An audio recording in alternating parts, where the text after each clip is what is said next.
Right now.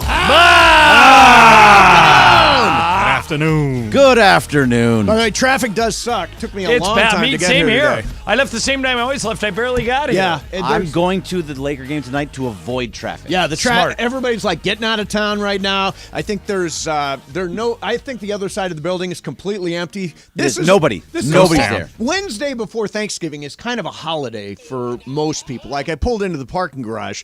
You can park anywhere you want because there's nobody here. So that means if nobody's here, we can get away with most anything today, Bergman. We get away with anything. Wait a minute, Bergman's regularly. here. Oh, that's Yeah, right. You're I'm the one that hits we that can't- button little thing. It says dump, and you can't say those Captain things. Dump. Captain Dump. I'm protecting you. Thank you. And protecting myself at the same time. Yeah, exactly. All right. Exactly. Bergman, I got good news and bad news for you. All right. All right? The good news is your shoes arrived. Yeah. The bad news is I bought Bergman a pair of shoes Which at was the awesome Nike of you. store Thank last you week. so much.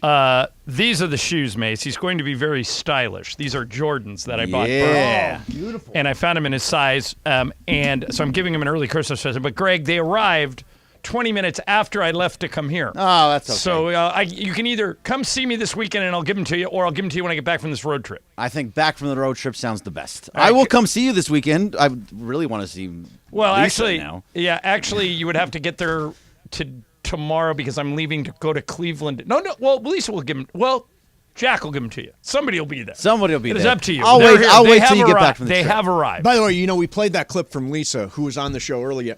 It was in the Mason and Ireland Mafia that there are many, many comments about how funny Lisa was, how we need to get her back on the show. We need to do like Lisa's Corner. All right, now we do a Bergman, weekly? no, You need to Bergman, know with Bergman Lisa? will back me up on this. Yeah. And I'm a little embarrassed by it, but Yeah. Greg will be my my witness. Okay.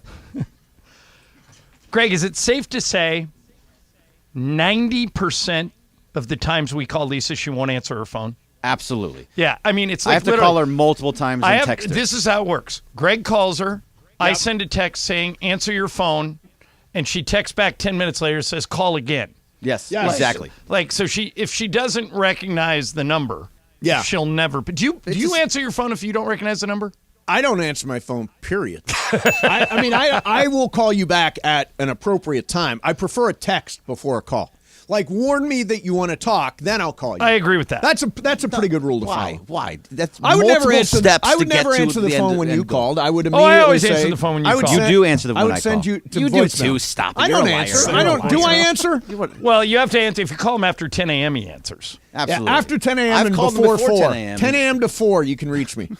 The rest of If the time, I call, don't bother me. you answer. Hey, by the John way, always answers. Do you guys like? He says, "Hey, man." In general, do you guys like Thanksgiving?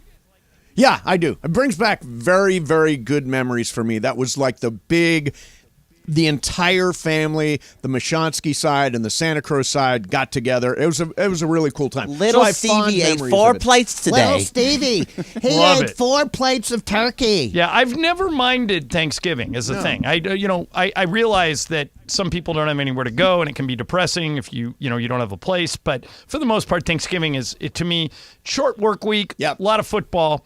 Good. Brian, you like Thanksgiving? Yeah, I do. Generally, good holiday memories Right. with the family. Greg, and you everything. okay with it? Riley, okay with it? I actually like Thanksgiving. Big. All right. I Okay, love go ahead. stuffing. It's the only I was time to gonna eat say it. tomorrow is Juan's birthday. So now you got a Happy double birthday, yeah, thing. yeah. I nailed the gift too. Nailed the gift. Shout out to Juan on his birthday. What's now, the gift? Wait 1 second. tell What's you. the gift? No. Why not? No, I've might be listening. I've always He's a P1. Yeah, I've always enjoyed Thanksgiving, but I heard this rant that I'm about to play this morning from Chris Mad Dog Russo. It runs a little more than a minute, so you got to Okay. kind of stay with him. But I think he actually makes a lot of good points. I'll play the rant. You guys tell me if you agree. Here's Mad Dog. I gotta sit there tomorrow for 7 hours in Rye, New York with the great LaBelles, and I want to watch football and be left alone. And instead I got 45 people, my mother getting trampled, who's 90 years of age, by all the in-laws. And I gotta sit there and I can't watch my football. I want to get up at 10 o'clock, do my little jog, run, come home, come in at 5 to 12, and sit there and not move from that couch for 9 hours. And if I want to bet the Egg Bowl at the end of the night, that's Ole Miss and Mississippi State, by the way, on ESPN, I will. I can't stand it. It's a disaster, and Christmas is coming, which is worse. I hate Thanksgiving. I can't stand it. Wow. pool with the guys at Calvert Field and Syosset and then quiet. That's what I want. All right, so I think he's wrong. I like Thanksgiving. I wonder if this next guy likes Thanksgiving. Let's find out. Joining us right now is the head coach of the Los Angeles Rams, who beat Seattle on Sunday at SoFi Stadium, Coach Sean McVay. Coach, how are you, man?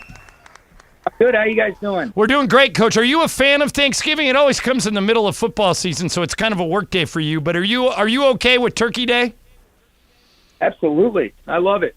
Thanksgiving and football seem like they've kind of always gone together. It's been a big part of my family. So get our work in and, and then be able to watch some games. So it's always a good day. And, when I was in Washington, we played on Thanksgiving, and then usually it coincides with late into college football season, and if you're late into the playoffs when I was in Georgia. So if we were still playing, those were good things, and that was a consistent theme. So I do love Thanksgiving. Yeah, I do too. Now, will you bring the team in on that day for any type of a short workout, Coach, or do you let them off on that day? What we do is we bring them in a little bit earlier. We kind of speed up. We expedite our what would be a normal Thursday, try to get them out of here before noon, so that they can spend their time with family and loved ones, but be able to get our work in and kind of, you still want to make sure that we're preparing to go do our thing on Sunday, but also respectful of, what a special day and special family holiday that is. How big a turkey do you guys have there at the McVays? I'll tell you what, I'm pretty worthless as it relates to that kind of stuff. That would be... I blame Tim McVay, my dad, for that, though. He didn't teach me how to cook. I can't do it. Thank goodness for football. Thank goodness for Veronica. Yeah, I have a feeling she'll handle all that stuff. All right, Coach, great win over Seattle. Great comeback. Your team, I know you were proud of them. They showed great poise coming back, down the stretch in the end. Looking back, I know you go back and look at the films of all these things. What was the key to that comeback? What allowed you to come back against a pretty good defensive team and win that thing? I think the biggest key was, there was opportunities that we had offensively, but I thought the defense did such a good job of keeping us in the fight. We ended up having a long drive offensively where we didn't convert on a 4th and 2 from the 2. Came away with no points, but I thought defensively, they had a touchdown early, but they held them to 2 red area stops, so it's 13-0. Then the offense does a good job before the end of the first half to get it to 13-7, kind of back and forth. Couldn't really find any sort of rhythm offensively, but defense just kept battling. It gets to 16-7, and then in the fourth quarter, the guys turned it on. But I thought it was a really gutsy, gritty win.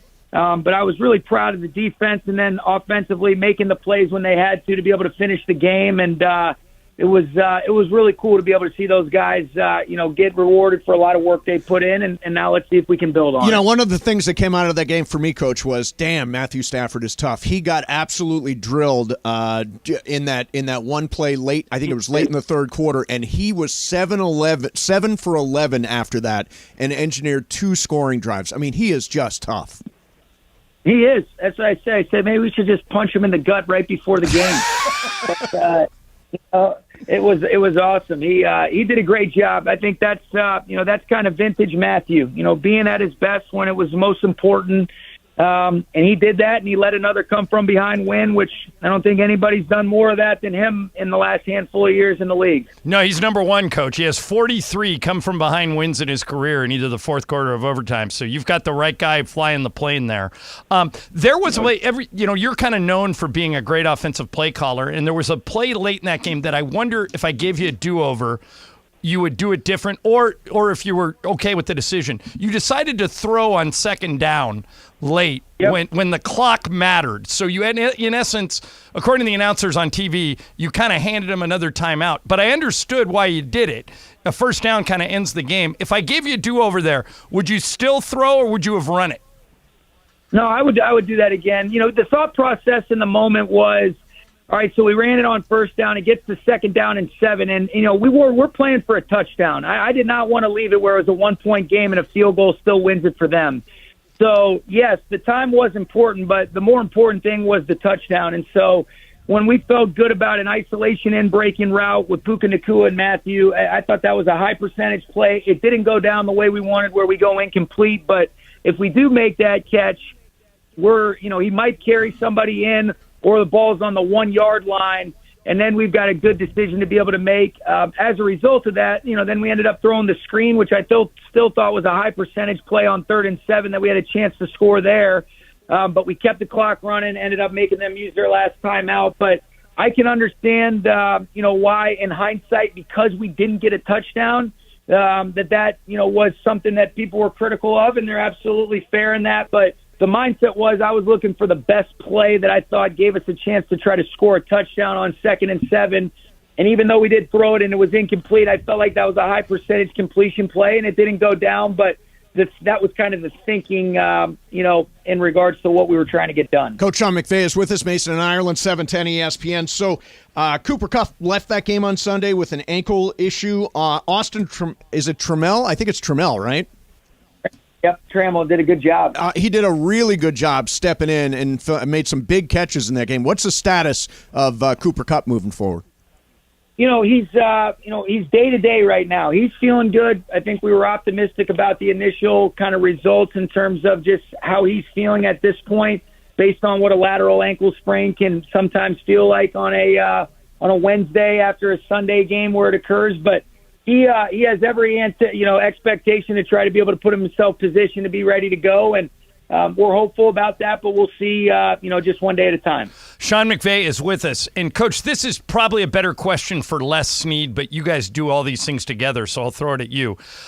As you watch the league this year, a lot of number one quarterbacks are going down, unfortunately. It's just kind of the nature of the league right now that we've lost, including Kirk Cousins, who I know you worked with in Washington. He's out for the year. Now we've got more quarterbacks going down. When you guys decide whether or not to invest money in a backup quarterback, what goes into that decision? Because some teams say, yeah, we're going to go out and get somebody really proven so we're covered. And other teams, and you guys are more in this camp, use those resources elsewhere. What's your thinking there on how important a backup quarterback is during the course of a season? Well, it's really important. There's a lot of important spots, and sometimes you just got to be able to divvy up and prioritize just based on some of the circumstances and situations you're in. And, for us, we've tried to kind of address that position through the draft. It hasn't worked out for us, just with kind of Stetson taking a little bit of a leave. But I think it's really important. That's why you feel good. Hopefully Matthew's able to stay healthy, and we know how great we feel when he's leading the way. But we've got a guy in-house now that has played a lot of quality football that you'd feel really good about in Carson Wentz. So I think it's really important, to say exactly the value. I know it's valuable. I don't know exactly to put a dollar amount on it. I think that's kind of predicated on exactly, what you're operating with and what the rest of the makeup of your team looks like and your budgeting and cap and all of those things. Last thing for you. I'm watching Sunday Night Football this week after I was at the Rams game on Sunday afternoon, and they put up a big graphic. And in the graphic, it says Rams in the hunt. How do you feel about the home stretch of this team in the hunt? We've been saying respect the hunt. We're in this thing, right, Coach? Yeah, I mean, we got to, the way you stay in the hunt is you go try to go get your work done this week. We're in the hunt because they handled their business last week. Now we got another division opponent, and there's a lot of football left. But, the best thing that we've done when things have worked out is truly stay one day at a time, one game at a time, and you stay in the hunt, you stay in the fight by taking care of your business each week, and that's where our focus and concentration is, to try to go get number 5. Well, right. Coach, we always enjoy talking to you, and most of all, happy Thanksgiving to you and your family. It'll be a special one, the first one with your son, and we hope you and Veronica and your whole family has a great Thanksgiving, Coach. Thank you for coming on. I appreciate you guys, too. Thanks a lot. All right, see ya. Bye, Coach. There's Coach Sean McVay. By the way, as a Rams fan, yes, what did you think when they threw on 2nd and 7? Thought it was stupid. I didn't get it. I understand what he was thinking there. He was playing to win rather than not to lose. Correct. But you got to live with the consequences. And if he it left goes a lot down. of time on the clock. And that Jason Myers, the odds were very much against you that he was going to miss that kick. He had already, I talked about this earlier in the week, he had already hit from 52 and 54 and hit the back net on both of them. Yep. That was 55. He had made 15 kicks in a row. But all that matters is that you got away with it. Yeah. Win is a win. Take it. All right. By the way, Coach Sean McVay, whenever he is on the show, is brought to you by Service Titan, the all-in-one solution that connects your entire HVAC, electrical, and plumbing operation on a single software platform, helping make the combination we love every Rams season. Coach Sean McVay and Mason in Ireland every single week. All right, coming up next for you, John, my column has dropped. Oh, it did drop. The love-hate column for Matthew Berry has dropped. Plus, I need a lot of help with our survivor pool this week. Okay. Ron is still alive, and there are not a lot of good picks on the board. We'll do that coming up next. Mason in Ireland, 710 ESPN. All right, BB Go is the official game day snack of the Lakers. Mouth-watering Korean snacks and meals in minutes. Keep your freezers stocked with BB Go for a delicious meal in minutes. I got this stuff packed into my freezer. Bergman's got it in his freezer. Michael loves it. It's Korea's #1 food brand, and it's making the whole world more delicious. Minimum effort, maximum flavor. It's available at all major grocery stores in the freezer aisle. By the way, BB Go Mandu, largest, juiciest dumplings you can get. They're great. Try them. Every day is the day to live delicious with BB Go, the official game day snack of the Lakers. The MLS Cup playoffs are on, and LAFC are on the run for the repeat.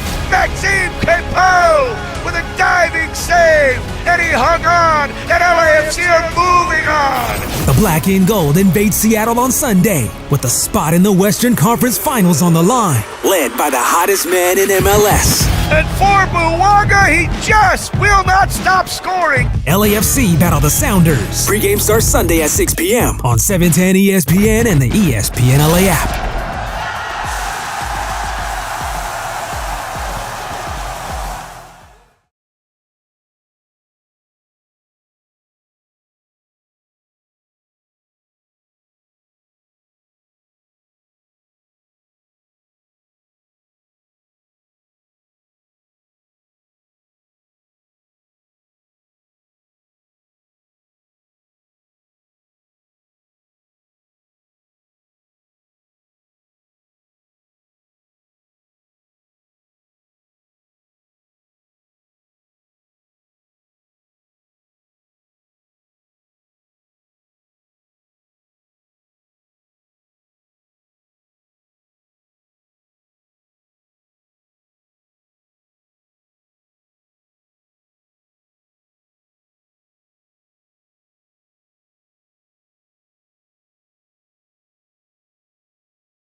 Catching that.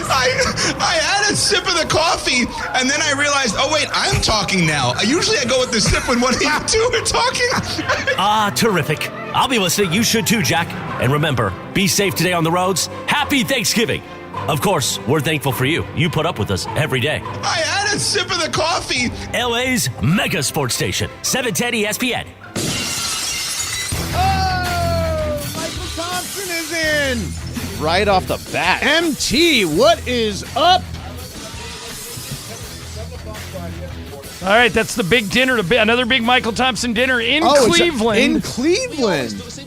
At the Mortons. That's a big Mortons in downtown Cleveland. Yep. And it's right across from the arena. It's BYOK, right? What's that? Bring your own Camus? Bring your own ketchup. Oh, yeah. Yeah, exactly. Bring your own Because I was going to say Camus is a C. Are you bringing a solo cup filled with Camus? No, I'm going to just order a couple of bottles at the table. Oh, nice. We always go to Cleveland. The hotel's right next door to Morton. So we get a private room. There's nice. a TV on there. Mike Trudell can watch all his basketball games. So we have a good time. And then we sit there and discuss all the problems of the Lakers and solve everything. Yeah, nice. Now, they just walloped Utah last night. Mike. You know, God. I love those kind of games in the playoffs. Because that way you can just relax in the playoffs. But Sure. I hate those games in the regular season. You get so bored. You start looking on your phone. Although there was something that happened in the game last night that Michael pointed out with about 3 minutes to go that I hope everyone takes to heart. Okay. None replay reviews. Not one yesterday.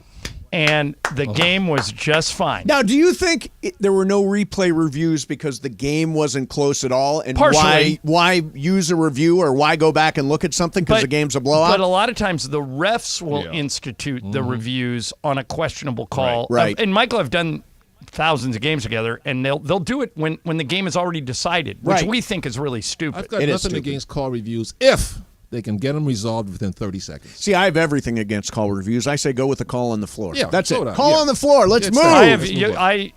Over the years, you have now won me over to your side. I remember I used to say, no, the most important thing is getting it right. Getting it right. I'm off of that. Yeah. I'm on your side now. The review. Michael played, 13 years in the 13 NBA. years. And there were no reviews ever. It the was NBA fine. did stupid stuff like it went off his fingertips before it went off his fingertips out of bounds. It's like, come on, just call it. Just call it. Just play. call it. Yeah. You're an official. Call it. This is your job. And I'm not exaggerating, Mace. The last 100 reviews, Michael figures them out in 10 seconds. I mean, 10 seconds. Right. And he'll go, Ireland, I don't know what they're looking at, but this is obviously not a flagrant foul. Well, and 4 minutes later, they'll come back and go, this does not meet the criteria for a flagrant foul, and we just wasted 4 minutes. Even at home watching, we know as soon as they replay it once. right. Why does it take so many different replays for them to get the same I conclusion? don't know what they're doing back in Secaucus, the replay center. I think they're back there watching Caddyshack or Are they something. with Caddyshack Maybe they still? can't find Harry when they need to say, Harry, what do you think of that play? And he's off getting a pizza. Right. So I'm in this survivor pool. Juan is in this survivor pool. And he's one of 8 people still left. It started with 300. Yeah, and there are You and I have both been knocked out. and there are no good picks on the board. What's he leaning towards? Leaning towards Baltimore over Chargers at SoFi. I don't love it. It's only a 3.5 point line. I don't love it because even though I think Baltimore's going to win, the Chargers are a wounded animal. Right. And they're going to Brian, you know this, they're going to have to win at some point. They're not going to lose every game for the rest of the season. They aren't, but I like Baltimore in that game, honestly. If that's what he has to pick, I would actually be okay with it. What else is it available He's to got him? Philly at home to Buffalo. Well, that's a sure. Yeah, you No, say it's not. everybody. Say Buffalo's the same Buffalo. thing. Buffalo they brought in that guy from LSU to be the offensive coordinator, and they looked really good last week. What about Packers at Lions? We used Lions before. What team haven't you used? So what about this one? I know it's blasphemy for me to say, but Rams over Cardinals. It's not. It's possible. It's again, you're picking a road team, though. But they own Arizona. They've always owned Arizona. I hope not Kyler a bad Murray's call. playing. When are you going to use them again, basically? When is Colin Rams gonna use Cowherd's again? pick of the week, Arizona. So definitely go with the Rams. He's been wrong all year. Yeah. He's missed a few. Has he taken Dallas? Yeah, it took Dallas. It's really hard. Has he taken the Niners? Took the Niners. What about the Texans? Has not taken the Texans, Well, no, but they're you in a don't tough want them. game. They're playing Jacksonville. Houston, Jacksonville. But they're at Houston. Yeah, but you don't. Would you take Houston in that game? I would take. It's a 1 point line. Yeah, I would take it's Jacksonville -1. That's a really tight game. I don't hate if he has to take Baltimore. I don't hate it. The other one, Tennessee's at home. Yeah, Tennessee's the against other one. Carolina. What do you think of that one, -3.5. Michael? Yeah, Carolina's horrible. bad, and Tennessee's at home. Will Levis is awful. Yeah, but Tennessee's at home. Yeah, they're both bad. Carolina's going to win a road game? Maybe. I mean, Carolina's you think gonna Tennessee's win gonna a game? a game? You think Yeah. Tennessee's going to win one more game? I just don't think so. Carolina's the worst team I've seen this year. It's And pretty they don't bad. have a first pick. They No, gave it to they don't. Chicago. They gave it to Chicago. Has he taken the Chiefs? Yes, They're took the playing at Chiefs. my Raiders. Yeah, but, that's an easy one. Wish we had the Chiefs left. Yeah, so it's dicey. And by from the way, here. Baltimore Chargers is the Sunday night game. You got to wait. That's good for us, Michael. That means we're going to fly from Cleveland to Philadelphia in the afternoon. We'll be home in time for the Sunday night game. We'll get to Philly in time for that game. No, we play Cleveland Sunday, right? We play them Saturday. Saturday. Yeah. That's right. That's right. Flying Sunday. Yeah. Yeah, Oh, so good. we'll be able to watch that game. All right, coming up next, we're going to spin the wheel of questions. Pepe Mantilla is going to be here in a little while. With his game. It's his game. It's we won't call it potpourri of lies. We will call it What? potpourri of Well, he half-truths. says I'm a little worried. Oh, no. He says we should expect a surprise. Now, the last time he said that, it was kind of Here comes all over Gina the board. Lola Brigido.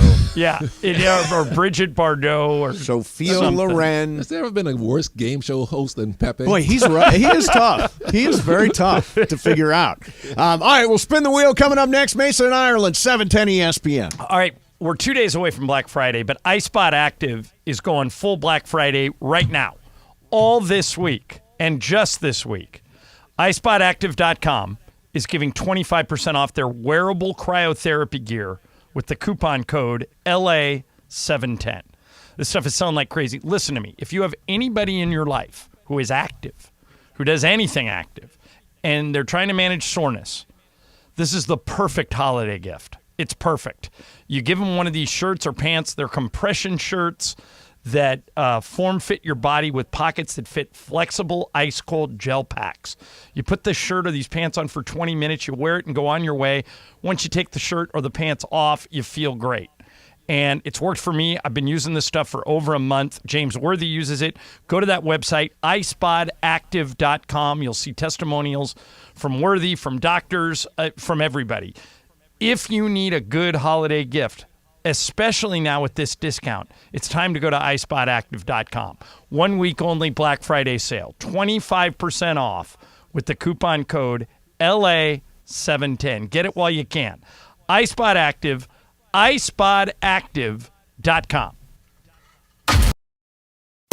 The MLS Cup playoffs are on, and LAFC are on the run for the repeat. Maxime Pepe with a diving save, and he hung on, and LAFC are moving on.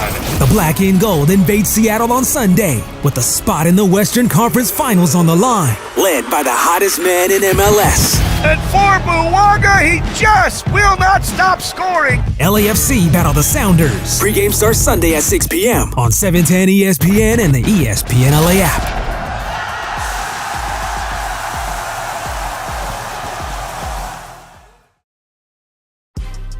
Big news, Laker fans. John Ireland here. You can now stream every Lakers game on the ESPN LA app. Don't miss a second of the action with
biggest show on the radio, Mason and Ireland, here each weekday, 1 to 4 p.m. You know what it's time for? What is this? It's time for Wheel of Questions. Producer Brian Cohen, are you ready with that wheel? Hit it, Jack. All right, here we go, Wheel of Questions. It's actually all people from the Mason and Ireland Mafia, and Gary Murillo has popped up. Here's the question. Aside from the Godfather movies, what is the best Mafia movie of all time? That's easy. It's besides the Godfathers, it's easy? It's Goodfellas. Oh, yeah, Goodfellas, is that an automatic slam dunk? Mm-hmm. Goodfellas is a little better than Casino. I love Casino. Casino's my favorite. I love Donnie Brasco, but Donnie Brasco's great. Goodfellas is a little better than that. Yeah. Goodfellas is fantastic. Yeah. I'm partial to Casino. I've watched it so many times. And I love the De Niro character. He puts on the bathrobe at the end. He's picking horses. He's got Coke bottle glasses. You like Casino better than Goodfellas? I do. I like Casino better than Goodfellas. I've watched it more times. They're both I can great. watch Casino anytime. What about you? Oh, Bergman's gone. What about you, Brian? Yeah, I was thinking Casino, but also a kind of a mafia movie is The Town. The Town is a great movie. I love that movie. Directed by Ben Affleck. A mafia movie? The bosses are kind movie. of like a mafia. Well, the cast for The Town is maybe the greatest cast ever assembled. John Hamm is in it. Well, I mean, and the small parts are like Alec Baldwin has a small part in that movie, but it's Damon, DiCaprio, Nicholson. Yeah. John Hamm. It's great. Baldwin didn't have a shooting scene, dude, I hope. They were what? What'd you say? I said Baldwin didn't have a shooting scene. Oh, jeez. Yeah, he didn't have a shooting scene. By the way, the other one I love is Heat. Is that a mafia movie or is that a cop movie? Wait a minute. Is that a mafia movie? I guess they're not really part of the mafia. They're just like lone bank robbers. Yeah. Yeah. But I'm partial to Casino. Here's some other possibilities. The Departed. Oh, The Departed's actually really good. I love that scene where Nicholson goes, he's just like a rat. I think I was thinking of Departed when I just rattled off that cast. You did. Yeah. Because Nicholson is not in The Town. Nicholson's in The Departed. Right. That's what I was thinking about. Departed is DiCaprio, Nicholson, Affleck, Alec Baldwin, Vera Farmiga. Yep. Yeah, that's a really good movie. The Departed, Donnie Brasco, which you mentioned. Scarface. Is that a mob movie? That is. Miami Syndicate, Blow. No, that's not mob. That's Cartel. That's okay. Same thing. Drawing that's not the mafia. Distinctions there. Anyway, there's the question. Bronx Tale is on there, which is actually a really underrated movie. But that's more of a cop movie. Like if we said no, because remember he was getting sucked in by who was it? Chaz Palminteri was the dad, or De Niro's the dad? De Niro's the dad. Palminteri was the mafia guy, and he was sort of getting lured in. Best cop movie ever is what? L.A. Confidential. Fort Apache, The Bronx. I'm actually talking to the guy that wrote L.A. Confidential on Monday, Brian Helgeland. He won the Oscar for it. He's coming on the podcast. It's a great movie. Great movie. All right, so I wanted to bounce this off you guys. I'm glad you're here, Michael. Yes, right. I'm always glad you're here, Michael. Always glad you're here. It took him a while, but we won him over. Yeah. So Zach Harper, you guys know who Zach Harper is? Sure, NBA writer. He has made a list of what he believes are the NBA power ratings, and he's ranked them in categories like the contenders, the brink of contention, playoff teams, play-in tournament teams or better. I want you to sort of take a shot at who you think he's got. How many are in, what was the first one, title contenders? The contenders. There are 4 of them. All right, it's Denver, Boston, Milwaukee, and who's the 4th, Michael? Denver, Boston, Philly? Milwaukee. No. Sacramento. No. West or East? The one we're missing. West. With one of the rising superstars in the NBA. OKC? No. Yeah. Anthony Edwards, Minnesota. Yeah. He's got Minnesota as a contender. No. You're not buying that? I don't think they're ready. No. Okay. Yeah. They're good, but I don't think they're ready. Now, brink of contention. Sacramento's better than Minnesota. All right, how many are on the brink? 3 on the brink. Have we mentioned them yet? You mentioned 2 of them. Actually, you mentioned all 3. Sacramento's number 7. Yeah, they're in the brink of contention. I don't think Oklahoma City's there yet, are they? Oklahoma City's there, yes. Okay. And you mentioned the other one. Philly? Philly is next. Okay. here's who he's got as playoff Doesn't have teams. the Lakers. The Lakers are going to be in the next group, I think. Playoff teams. Okay, here are the playoff teams. The Knicks, Dallas, Phoenix, Miami, Orlando? No, not Orlando. Indiana? No. Cleveland. That's what he's got. He doesn't have the Lakers, and the Lakers are better than 90% of the teams on that list. He's got the Lakers in Tier 4. Yeah, he's underrating them. Yeah. There's no question he's underrating them. That's why I kind of wanted to bring it up. Isn't that Phoenix in there with a healthy? No, he has Phoenix he had in Phoenix there earlier. Yeah, he had Phoenix in there early. By the way, the Lakers have beaten Phoenix twice. For play-in tournament or playoff tournament teams or better, he's got the Lakers. He's got the Lakers number 16 in his power rankings. Now, I think that's ridiculous. They're 4-0 now in the mid-season tournament, the in-season tournament. They blew the doors off Utah last night. I think they've won. They've won 6 of 7. 6 of 7. I mean, they're on a roll right now, so I don't understand what Zach's thinking. I think the Lakers, what category would you put them in? I would put them in that second brink or of third contention? group. Yeah. I think brink of contention's right. They're contenders. You think contenders? Oh, yeah. Yeah, and by the way, And they're not even fully healthy yet. Yeah, that's what I was true. just going to say. They lost Cam Reddish last night, so he's going to be out for a while. But is he going to be out for a while? I think so. Normally, if you have a groin injury, it's a week to 2 weeks, and we leave on a 4-game road trip on Friday. Right. So he's already been ruled out for tonight. Yeah. I wouldn't be surprised if he doesn't play on this trip. What's the status? I don't know if you guys know this or not. The status of Gabe Vincent, the status of Jared Vanderbilt, the guys that have been hurt. And Vanderbilt, from what I gather, is closer than Vincent. Okay. Vincent, they say they're going to reevaluate in a couple more weeks. They need Vincent. Vincent's in that Schroeder role that they had last year. And right. Well, what's interesting about the Lakers this year is they've been absolutely dominant over teams under 500. Yep. And against teams over 500, I think they're 1-5. Ooh. So, like Dallas is a team over 500 tonight. This is a fascinating game because Dallas is the number 2 ranked offensive team in the NBA. Mace, by the way, I could give you 10 guesses who number 1 is, and you'd never get it. They just offensive efficiency. No, most points per game. They're just Eastern Conference. Yeah, they're Eastern Conference, and they're scoring ridiculous amounts of points every night.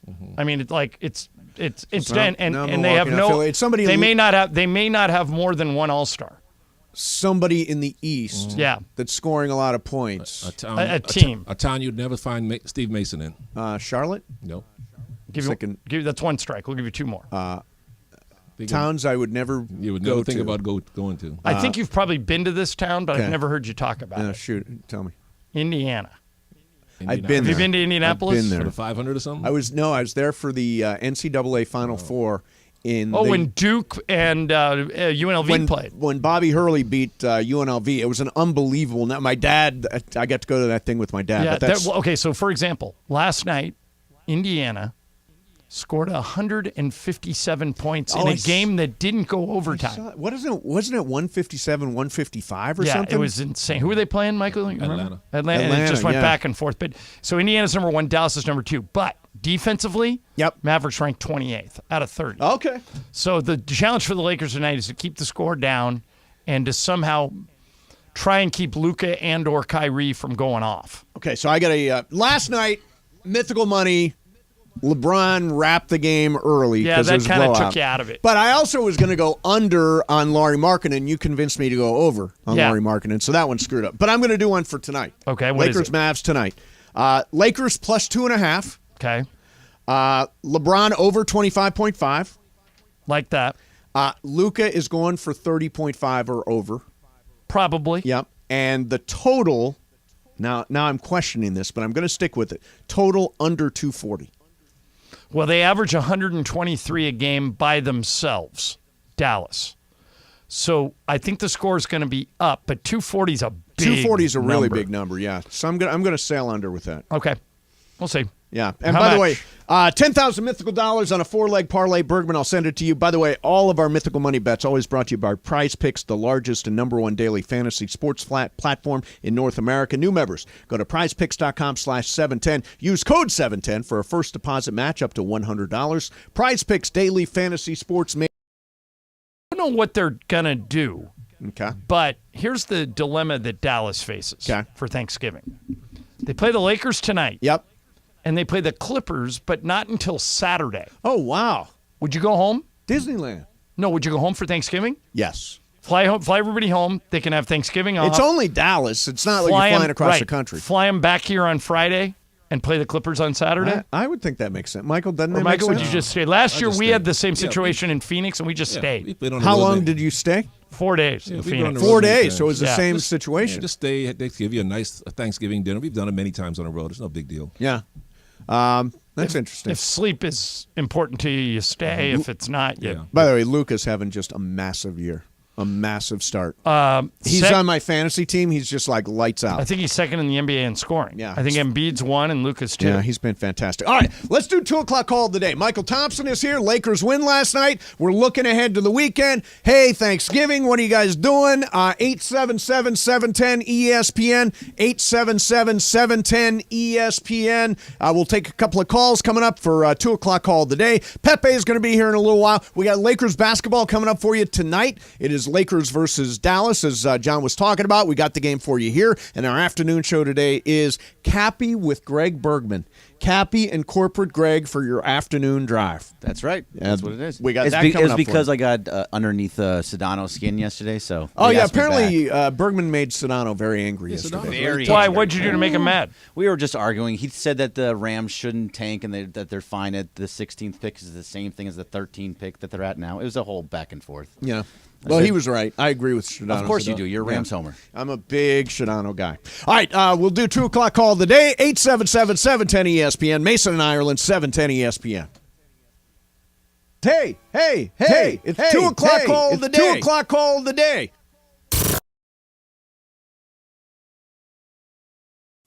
The MLS Cup playoffs are on, and LAFC are on the run for the repeat. Maxime Pepe with a diving save, and he hung on, and LAFC are moving on. The Black and Gold invade Seattle on Sunday with a spot in the Western Conference Finals on the line, led by the hottest man in MLS. And for Buwaga, he just will not stop scoring. LAFC battle the Sounders. Pre-game starts Sunday at 6 p.m. on 710 ESPN and the ESPN LA app.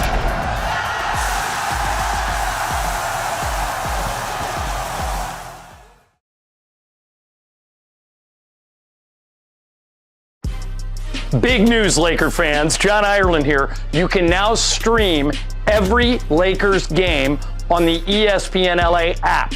Don't miss a second of the action with Michael Thompson and I on the call. Plus, all your live and local Lakers talk every day in the palm of your hand. You're one tap away from everything Lakers. You could even win Lakers tickets. Download the ESPN LA app and bam! Download the ESPN LA app at the App Store and Google Play.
Hey, Thanksgiving's tomorrow. That means everybody's on the roads and there's all kinds of traffic and all that. Good luck.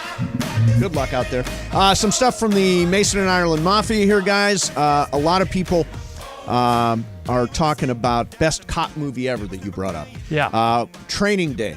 Great. Yeah, that's Chris Aragon.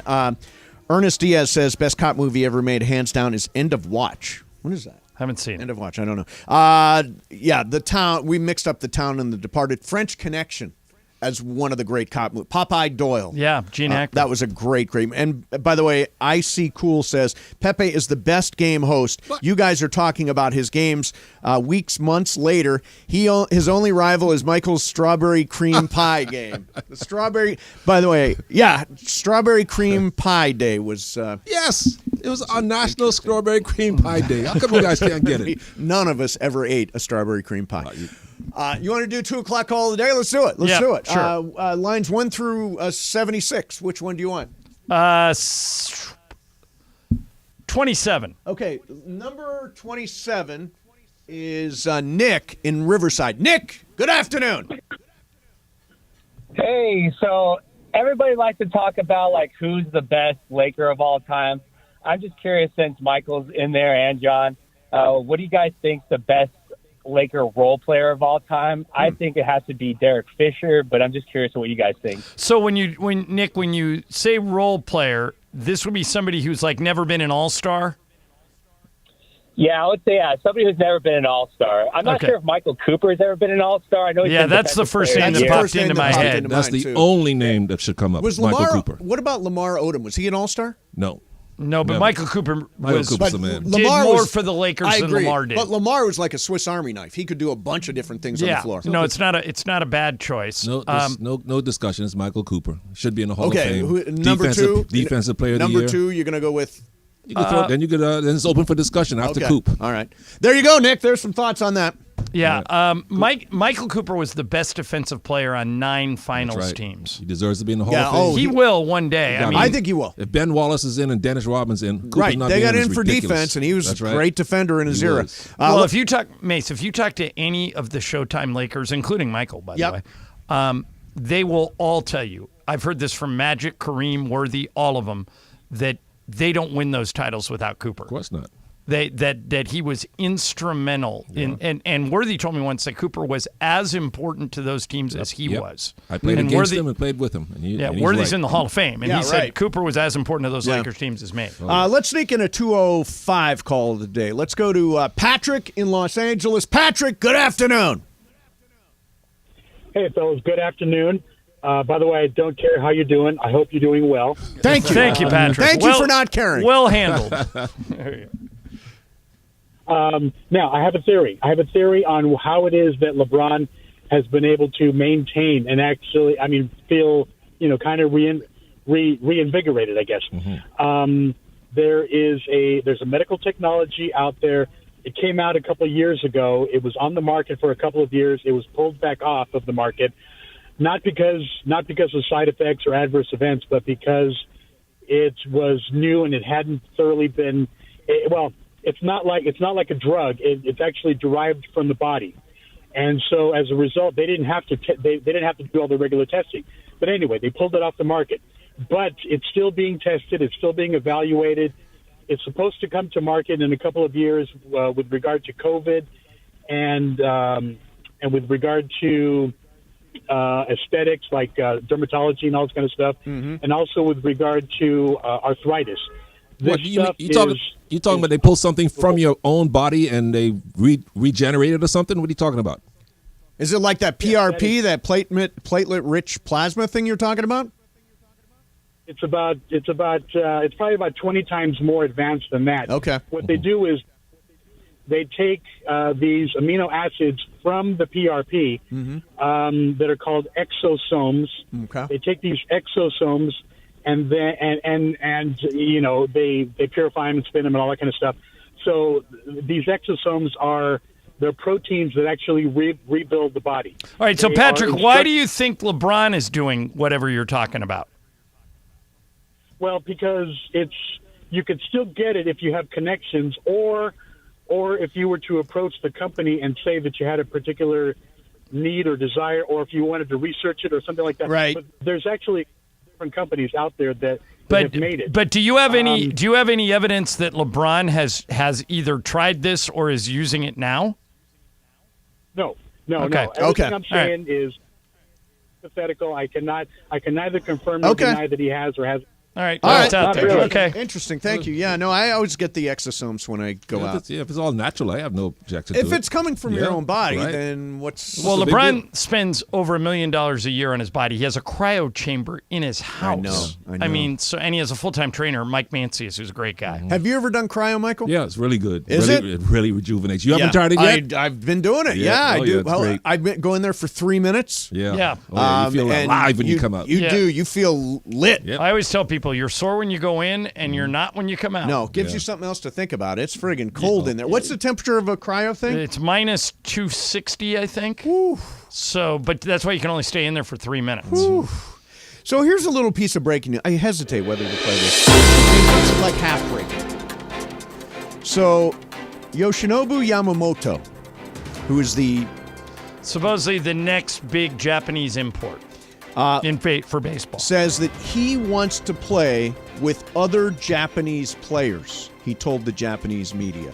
He plans to make his decision after the winter meetings. Now, this is... So do you think that's code for he's going to wait to see where Shohei goes and then follow him? Don't you think it's a package? The package deal is there, right? It's Shohei and Yamamoto. I'll take it. Yeah. Be a Dodger. That's great. By the way, you also have to have the right amount of money to do that. So only a certain amount of teams can do this. Yeah, I wonder where Yamamoto's concert...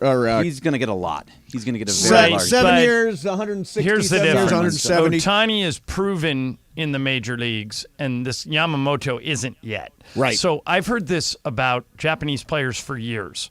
I heard Kenta Maeda was going to come over here and be like the next Hideo Nomo. He was really good. He was fine. Yeah. But he wasn't. He's still pitching. Yeah, but he wasn't an all-star, and he wasn't a game changer like Ohtani. The Angels had a guy named Shigetoshi Hasagawa. Yeah, I he heard was all just the same stuff about him. He was just a long reliever. So I would feel much more confident throwing a bunch of money at Ohtani than I would at Yamamoto. But what if you have to? Well, let's see. Who's got Japanese? It's different comps, too. Like, what's some of the players that had the huge thought, but when they were coming over, Ichiro was supposed to be huge when he came over, and he was. Seiya Suzuki is a very good player for where is he at? He's in the Cubs, right? So with the Cubs, and he's playing very well. There's a lot of guys that come over from the Japanese that right now that are highly thought of and playing very well. There really have only been 2 Japanese players ever who have changed the game that are like going to the Hall of Fame. Right. Well, they're still new. But there's only 2. Ichiro Suzuki and Shohei Ohtani. Right. Everybody else is good, but like not necessarily going to set the world on fire. Well, I'll tell you what. I think that as a rookie, Kodai Senga from the Mets was pretty damn good last year. He was very good. Was he the guy with He was the ghost ball. Yeah, the ghost ball never really lived up to the hype. The Red Sox have a guy blanking on his name. Yeah, the Red Sox have a guy. But here's the thing. Here's what Mark Fysand reports, who's like a good baseball reporter. He says, incoming foreign talent can be overhyped. That isn't the case for Yamamoto. The right-handed ace appears to be something special, going 75-30 with a .172 ERA and a .91 WHIP across 188 career appearances in Japan. So they're very high, and he's going to get a really big deal. He's going to get a 7-year deal. The question is he a number 1 starter like Ohtani, or is he like a middle of the rotation starter? So you're going to put him in like as your 3rd guy. Right. Well, Dodgers need a first guy. Right. They need 1 through 5. Right. Yeah, they're starting from scratch. Exactly. All right, tell you what, coming up next, Thanksgiving rolls around. Michael, you were talking about the dessert Doug Mann is bringing you tonight. Sweet potato pie and pecan pie. Is this the thing I sent you? Yeah. Let's get into this. We're gonna get into some pie next. Mason, Ireland. Strawberry cream pie? Not that one. 710 ESPN.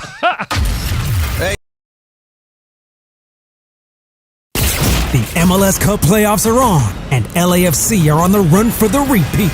Maxime Pepe with a diving save, and he hung on, and LAFC are moving on. The Black and Gold invade Seattle on Sunday with a spot in the Western Conference Finals on the line, led by the hottest man in MLS. And for Buwaga, he just will not stop scoring. LAFC battle the Sounders. Pre-game starts Sunday at 6 p.m. on 710 ESPN and the ESPN LA app.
get it twisted, yo.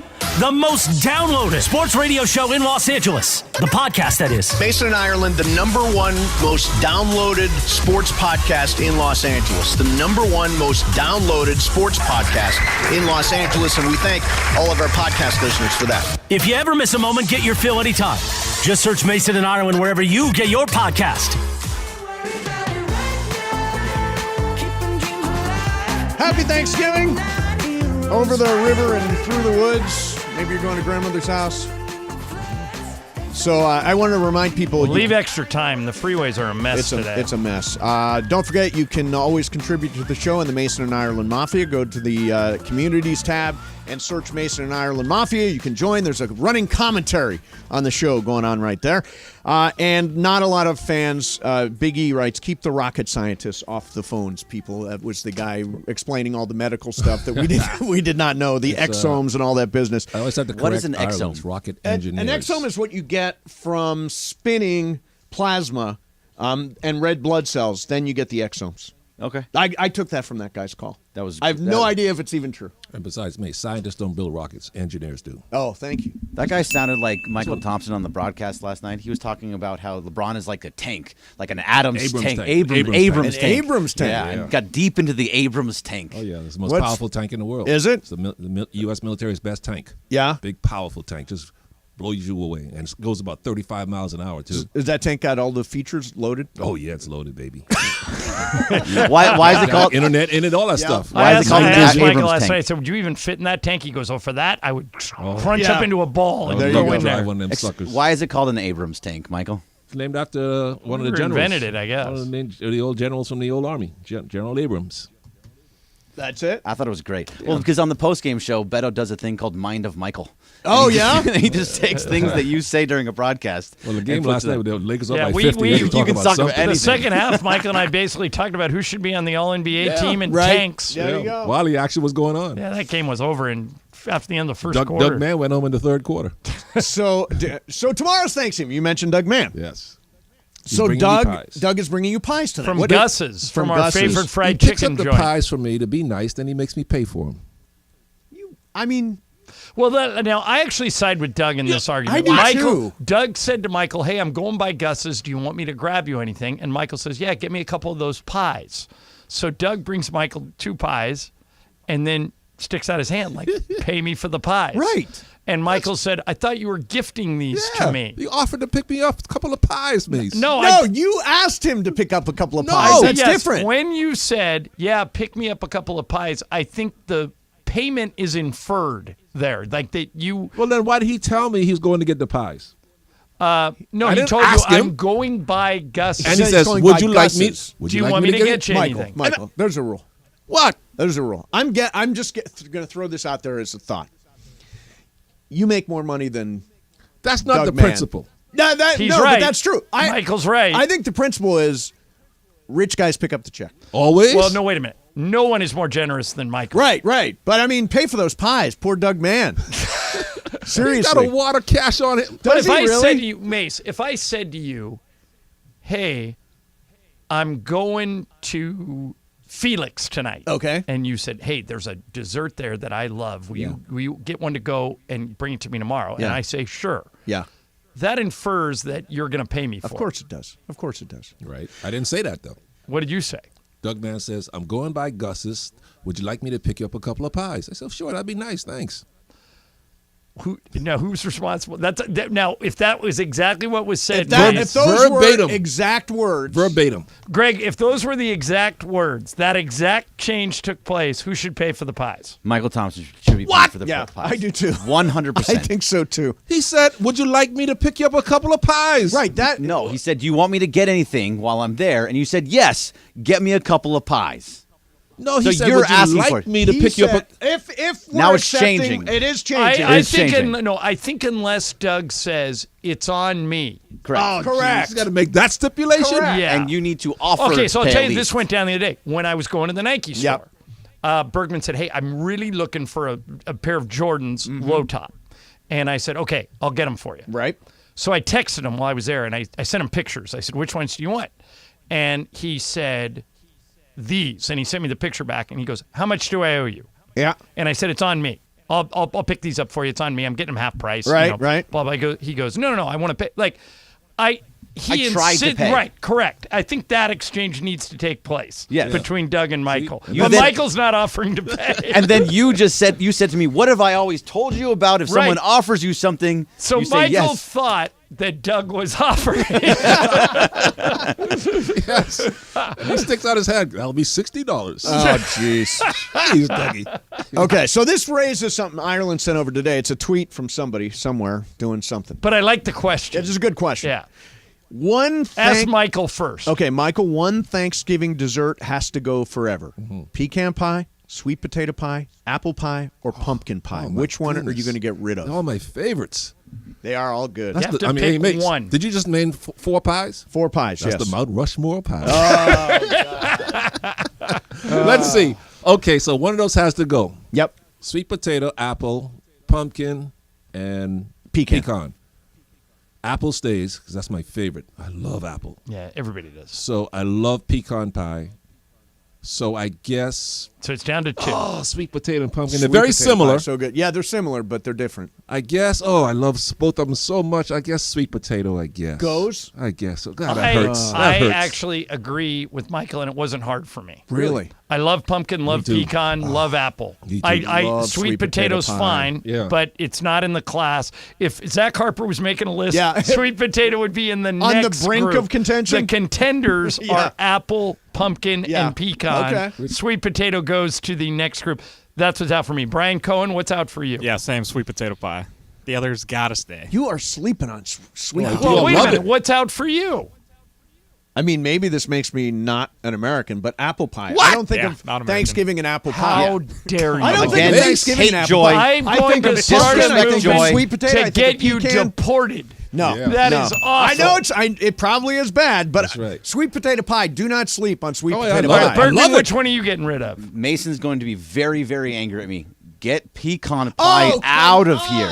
What is wrong It doesn't go in the pie. It's too so Greg, delicious. you're chewing- it's hard. It's why hard when sweet you're potato over pecan? Well, because sweet potato tastes good. The pecan pies, there's so many pecans. It's a crunchy pie. It is I don't a want crunchy pie. I don't That's want a the whole crunchy idea. pie. Yeah, it's all crunchy those other pie. pies are not crunchy. Yeah, and plus you warm it up That's a not little a pie bit, anymore. and it gets a little soft, and then you put a scoop of vanilla ice Oh, cream the on ice it. cream I'm on like, it. oh, forget no, about it. it's Lights not. out. I don't need a pecan By the way, ever. why do we only eat pumpkin pie, which is fantastic, in November and December? I think then we you need won't to like it, start 'cause a then you won't like movement it. to get that going year round. I would eat pumpkin pie anytime. It doesn't shouldn't have be. to be Thanksgiving. No, do. only Don't during the Thanksgiving. pumpkin's gotta be in season? Yeah. Oh, right. Oh, well. That's why pumpkin spice freeze 'em. lattes. Doesn't it mostly come in cans? Doesn't pumpkin I normally guess come so, in Well, cans? yeah, but you still have to get it from the pumpkin. You know what I always have cans of in my refrigerator? What's that? Ready Whip. Or what do they call it? Where you spray the... Whipped cream. Cool Whip. Cool Whip. Not Cool Whip. The one where you spray Ready Whip? Yeah, Ready Yeah, Whip. Ready Ready Whip's Whip. great. I put Ready Oh, yeah. Whip on everything. And there's like nothing... It's your Michael Thompson's ketchup It's is ketchup. ready You with mean like for Ready you. Whip. You're talking about all your desserts. Yeah, all my desserts. Yeah. Little, Cake- little bit of cake that. too? Cake, anything. When I was younger, Ready I Whip. had a That's different good, experience Yeah, with whip. Ready Whip. Did you whip it? Wasn't it called Whippets? Brian, yeah, Whippets. I know what it's Brian got it. Wow, wow, wow, wow. You just sometimes go to the fridge and just It's a spray it in whole your nother mouth. world with that. That's a whippet. Oh, That's yeah. a Whippet, Yeah. where you just catch the, Yeah, that that thing. is good. And then your mom gets mad because she goes to use the And you've the already whipped cream sucked and the can it out. all just comes out as like milk. Yes. It's not good. Yeah. All right, so there you have that. Sweet potato pie is hard to come. You're getting a sweet potato pie tonight at Yeah, Gus's? I'm getting one tonight. Yeah, I love it. I love sweet potato I pie. might Don't get me order a wrong. sweet potato pie. Huh? Tomorrow's Juan's birthday. I know he wouldn't want a sweet potato pie. I'm Why trying to not? think what he would Well, want. get it today because tomorrow a lot of places are closed. Yeah, I think he would want carrot cake. Carrot. Ooh, Carrot that's cake. Not bad. For his birthday. Do you know what the guy at the local grocery store told me? We have a Ralph's right by my house. He Right. told me the busiest day of the year for them is the Sunday before Thanksgiving. I thought it'd be the Wednesday before Oh, Thanksgiving. interesting. So people are planning ahead a little bit. Yeah, he says no, Sunday's it because nobody has to work and they're all in here. Because I went in there and the line was insane. Oh, And it's crazy the day before Thanksgiving. Yeah. Right, but this was Sunday. Oh, this was Sunday. And that he they said, did yeah, it. it's our busiest day of the year. I said, it's not Wednesday. He goes, that's number 2. Yeah. Wow. And I went, okay. Now, Michael, you heard about Snoop, right? Snoop was giving up smoke. That's why I texted you that. I said, if he can do it, you can do it. And he said, keep me in your prayers or please But it was respect my all privacy. a bit. So this is the way it turned out. He wasn't really giving up smoking. This is what he was doing. I have an announcement. I'm giving up smoke. I know what you're thinking. Snoop, smoke is kind of your whole thing. But I'm done with it. Done with the coughing and my clothes smelling all sticky icky. I'm going smokeless. Solo stove fixed fire. They took out the smoke. Clever. So he's sitting in a fire pit right now. Just chewing. So it's a smokeless barbecue. Well, you don't cook on it. It's more like a fire. What do they call that? Fire pit? Yeah, fire pit. Yeah, it's more like just sit around. A smokeless fire pit. But Michael, you'll be relieved to know that Snoop isn't really giving up smoke. Well, how's he going to get high if he's not smoking it? He's not chewing, right? No, it he's was all smoking. fake. He's still smoking weed. He's using a smoker, like a fire pit in his backyard that doesn't have any smoke. That doesn't smoke. So that's what it was a bit. Oh. It's actually good. It's a cool looking brand. Yeah. We were thinking about getting one right off the bat. It's not super expensive, but I heard an ad for it last night. I was like, is it real fire? Yeah, real fire. And no smoke? No smoke. So it's gas then? Yeah, it's gas powered. Oh, okay, well. Yeah. Well, everybody's got a fire pit. What's the big deal? Maybe I'll give up smoke. You think so? Hell no. All right. Coming up next for you. So apparently, one NBA superstar who could be traded has the Lakers as a preferred destination. Really? Yeah. That's coming up next for you. Mason, Ireland, 710 ESPN. All right, let me tell you about Barbecues Galore. They're the home of the beautiful Mount Opie Grills. With 40 years of grilling experience, Mount Alpes has a range of pre-assembled plug-and-play islands. These islands are available with kegerator, sink, and refrigerator options. And they look fantastic. All of their outdoor kitchens have white granite countertops and stylish features. The best part, they can have it delivered in a week, and they start at just $2,800. If you look at these islands, you would say there's no way that thing doesn't cost $10,000. But they're only $2,800. You can check them out at Barbecue Galore's flagship store in Irvine at the Marketplace. Or do what I do. Go to the website, bbqgalore.com. They've got a store locator. They also have everything they sell right there on the site, and you can check it out before you even go in. Extended financing available, so you don't have to pay for everything up front if you don't want to. And they also have the best low price guarantee in the business. If you find anything available for a lower price and they sell it at Barbecues Galore, they'll match that price. Barbecues Galore, not just a barbecue aisle, a barbecue store.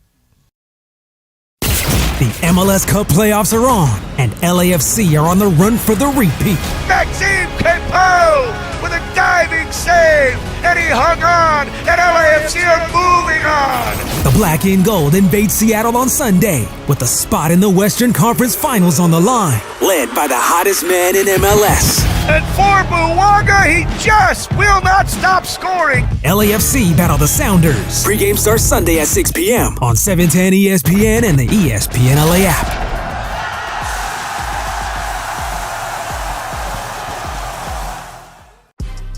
Big news, Laker fans. John Ireland here. You can now stream every Lakers game on the ESPN LA app. Don't miss a second of the action with Michael Thompson and I on the call. Plus, all your live and local Lakers talk every day in the palm of your hand. You're one tap away from everything Lakers. You could even win Lakers tickets. Download the ESPN LA app and bam! Download the ESPN LA app at the App Store and Google Play.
You know what that music means?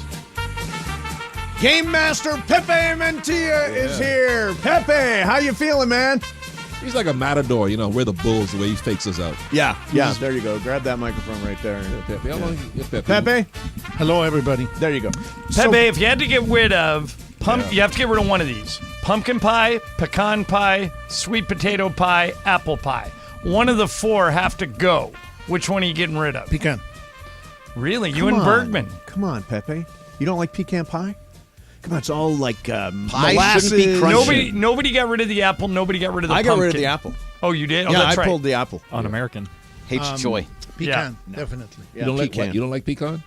No, I like all of them, but I have to get rid of one. What? Like, if I have to get rid of one of the three of you, it's no question I'm going to get rid of you. Yeah, I might first off the island? For sure. Yeah, for sure. First off the island. Pepe, what do you think of the game last night? Lakers look great, huh? They're rolling. Yeah, but I'm happy every time the Lakers win. As easy as that. And then the good thing is that LeBron and Anthony Davis got to rest the fourth quarter. Yeah, yeah. LeBron only played 24 minutes last night. Yeah, that's all they needed. And I'm really sorry that we're going to lose Cam Reddish for, I don't know, maybe you were saying about 2 weeks or something. Maybe a week. Yeah, I don't know if he'll play on this trip. We've got a 4-game trip that we leave for on Friday. I was talking to a couple of doctors who didn't examine Cam. I want to be clear about that. They don't know his exact injury, but they say normally with a groin injury it takes about a week or two to clear. They're very hard. Yeah. They're very hard. But the reason is Cam Reddish is becoming a very good defender. Mm-hmm. And you know what I like about him, Pepe? He's an irritant. Like if you get lazy inbounding the ball in the backcourt, he'll just come and take it. He's got a little Patrick Beverly in him in that way, in a good way. Yeah. He gets into the face of the other team. And I guess he was going to be the one defending Luka. Yeah. So, Michael, who will that be tonight? Tonight?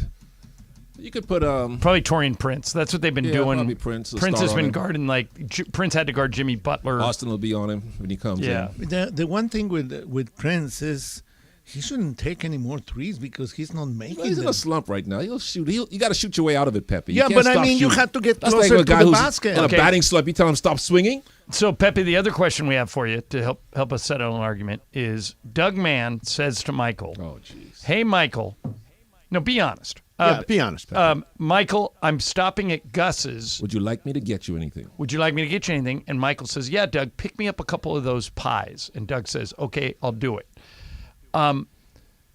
Michael thinks that Doug is offering to pay for the pies. Mm-hmm. Mason and I think that if you ask somebody to get you something, if you said to me, hey, John, I'm going back to Irvine, and there's a great pie place there. You want me to get you anything? I said, yeah, give me a couple of pumpkin pies.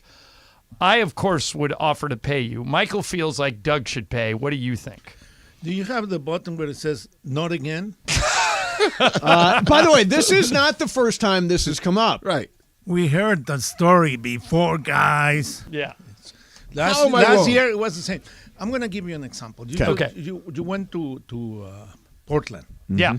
To the Nike place. Yeah. Let's say that I tell you, hey, John, you're going to the Nike place. Get me this kind of shoe and this size. I did it. Different. I did it for Greg. That's different. No. And then I expect for you to not paying you. Right. That's not right. Michael, it's not right. The same thing happened last year. Yeah. You're never going to learn. I didn't tell him to go to Gus's and get me the pies. He said he was going to pick me up. If I was Doug, I would never get your pies again. All right, that's it. End of pies. Yeah. The pie train is cut off. I agree with you. No more pie for you. Well, this is Doug's last year. He's announced his retirement. Really? Oh. Yeah. I was listening to this story yesterday over at Crypto, and I'm saying, man, neither Doug nor Mike understand or learn anything from last year. The formalities about this, a protocol, Pepe. No, what protocol? There is no protocol on you, man. Okay, this from the great Michael Roth. Yeah, oh, good. What if Doug Mann said to Michael, hey, I'm going to Ralph's 3 days before Thanksgiving. Would you like me to pick you up something when you're going to the supermarket for someone? You're not expecting to do their shopping for them and then get stiffed. So yeah. He thinks that you should. Thank you, Michael. You think I'm just going to stiff Gus? I mean, no, he thinks you're going to stiff Doug, which is what you're advocating. Well, I'll tell you what. The pies cost $60. How about if I give him 30, Pepe? Just a compromise. Oh, God. Pepe, is that wrong? Doug's head would explode if that happens. I have a question for you, Michael. Sure. You never told me about the accident. What accident? What accident? You must have an accident because you don't make any sense. Yeah, there you go. That's right. That's right.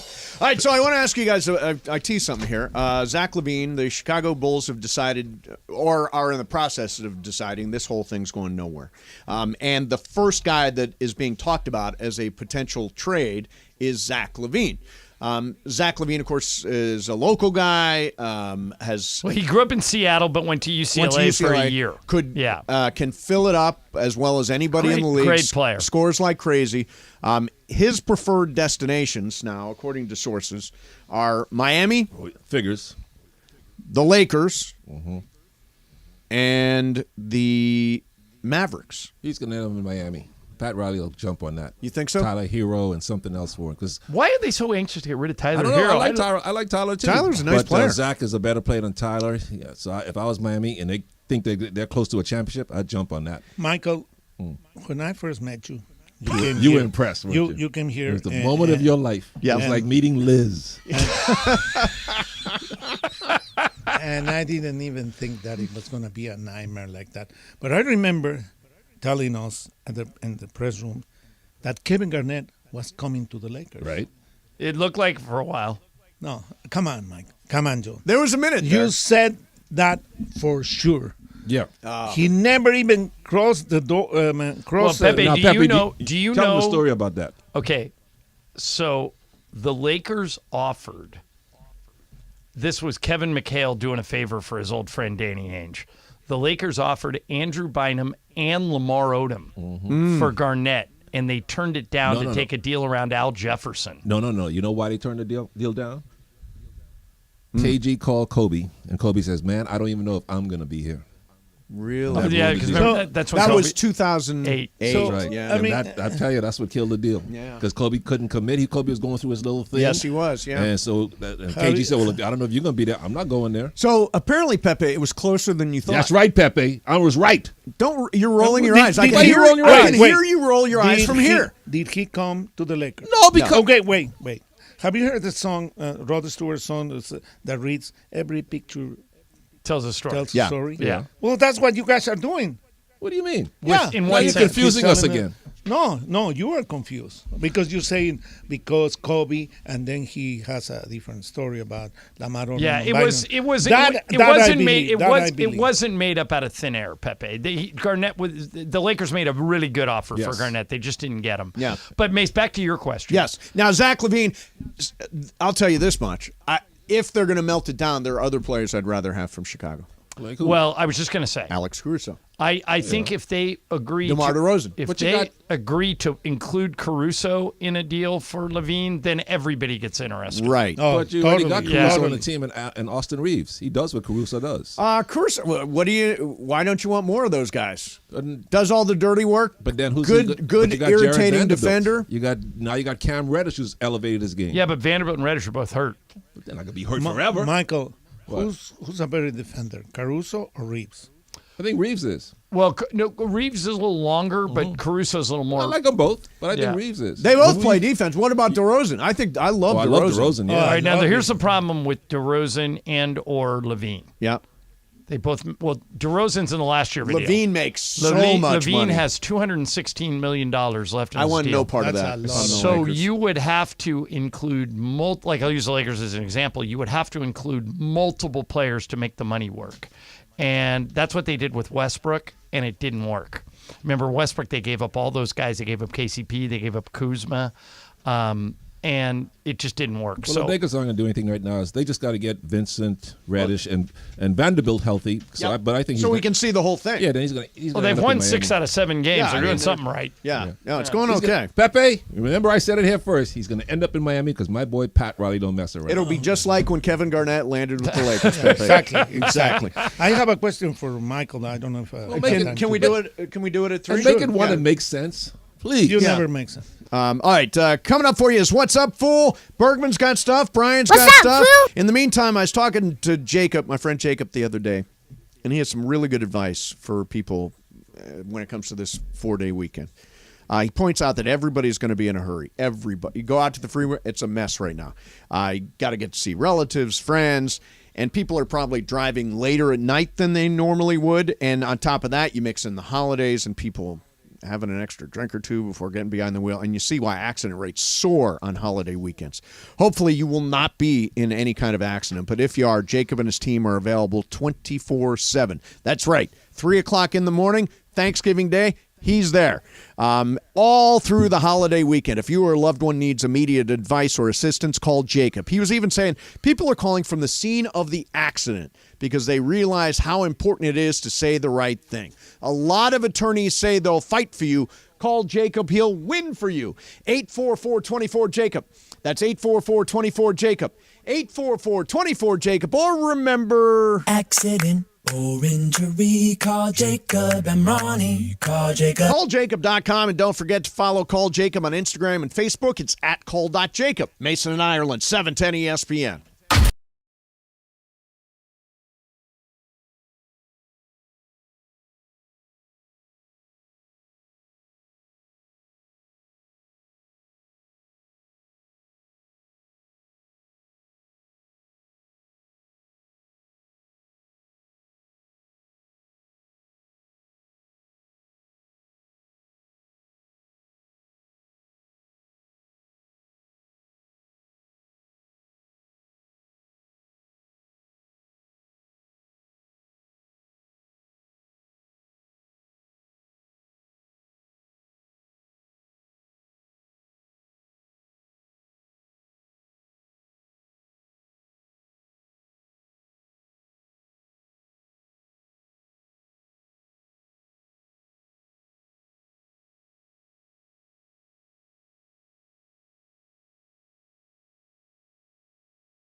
Take it away, guest voice. What's Up, Fool is brought to you by Dos Hombres Mezcal. It's fate. It's friendship.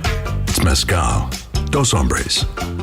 Look at that. How do I follow that? I don't. So I simply say, take it away, Corporate Greg. Thanks, Morales. All right, so the UCLA Bruin basketball team is very, very young, to the point where they only have one senior and two juniors. So they went overseas, and they got a bunch of dudes that are over here now that are playing for UCLA basketball. Now, these are very hard names to pronounce, so I'm going to pronounce a name, and I want you to spell it. All right, got it. Okay. Bunch of freshmen. Sorry, okay. I'm going to start easy. Okay. Jan Vide. How do you spell Jan Vide? Okay, I'll go first. Okay. Jan. Correct. Viday. No. Jan is Jan. Jan. Okay. And Vide is Videi. Oh, so close. If you just didn't get the I at the end, it's Vide. Jan Vide. Oh, I overcomplicated it. All right, so I'm going to. Here we go again. This one's tougher. Elon Fibloy. ELON. Correct. Yep. Say the last name again. Fibloy. Fibloy. Freshman from France. Oh, I know it. BLOI. No. It's Flavoy. Flaboy. Fibloy. Flibloy. FLE. Correct. You want to try, Pepe? No, turn your mic on. And it's actually Elon was not ELON, by the way. What was it? ILANE. Oh, jeez. He's just making it hard. It's P as in Peter. Nope. Nope. Michael, take. It's Fibloy. Fibloy. FIB. Correct. LOI. LEAU. What is it? FIBLEULI. Oh, come on. They should get easier. All right, let us try one more. All right, one more. Let's try one more. This is probably. I'm getting this one. No, this one's probably It's a the matter hardest of pride. one. This is the hardest one. Okay. Oh, no problem. I'm all over this one. Berke Buyukengel. All right. What's first name? Pronounce it. Okay. Berke Buyukengel. Buyukengel. Jail. All right. So, All right. try it out. Berke Buyukengel. Okay. BERKE. Correct. Berke is absolutely right. Nicely I'm done. taking that as a win. Yeah. Did you look it up? No, I Okay. actually No, wrote down he's- why, but I wrote down everything. Okay, now say the last Okay. name one more time. Buyukengel. Buyukengel. Okay. It's not what. BU Yes. J. Okay. But you can tell. Yeah, try. it. Buyukengel. BU. I gave you the BU. But you can tell. And the third letter is something other than J. BU. Correct. E. Because the J doesn't Either one of you come guys want to try? BUY. Yes. Oh. O. All right, Michael. the B Y. U From Y. Turkey, by the way. Say He's the name from. again. He's from Say it Turkey. slowly. Bursa. Buyukengel. Buyukengel. Yeah. Buyukengel. If you can just get to the fourth letter, it should be a it's win. it's not pronounced how it sounds. I'm telling Okay. you right now. So you have B-U-Y-T. BUYT. All right, what is it? BUYUKTUNCEL. Come on, he's going to need a second jersey. I'm taking. That's not going to fit on a jersey. I'm taking the fact that I got the Berke right as a win. And it's Berke. Well done. You did. Berke. They also have a guy named Uday Mara. Okay. So, but Is Mara M-A-R-A? M-A-R-A. It's A-Day. Are these all young guys? Yes, they're all freshmen. And they're all foreigners, right? They're all foreigners. So from Bursa, Turkey, from Paris, France, from Zagor. See, I liked it better when Michael played because all the names were American. Jan Vide from. Bruin's got to bring a Slovenia. translator with Okay, him. I got two names. And they all are starters and play significant minutes. Okay. I got two names. Hey, by the way, does Tracy Murray still do color? Yes. for Yes, he UCLA? does. Absolutely. We should bring him in here and see if he can spell. Actually, next week I would love to do that. I'll get in touch. He's with a Tracy. great guy. He's I have one of the his Lakers number. shooting coach. Yeah, he's I been played great. against two I guys love in Europe. Tracy Murray. Two guys in Europe. I had their last name. See if you guys can spell it. Okay. out. Fuchka. Fuchka. Can I try? Yeah. Fuchka. The F-U-C. I mean, sorry, F-U-S. No.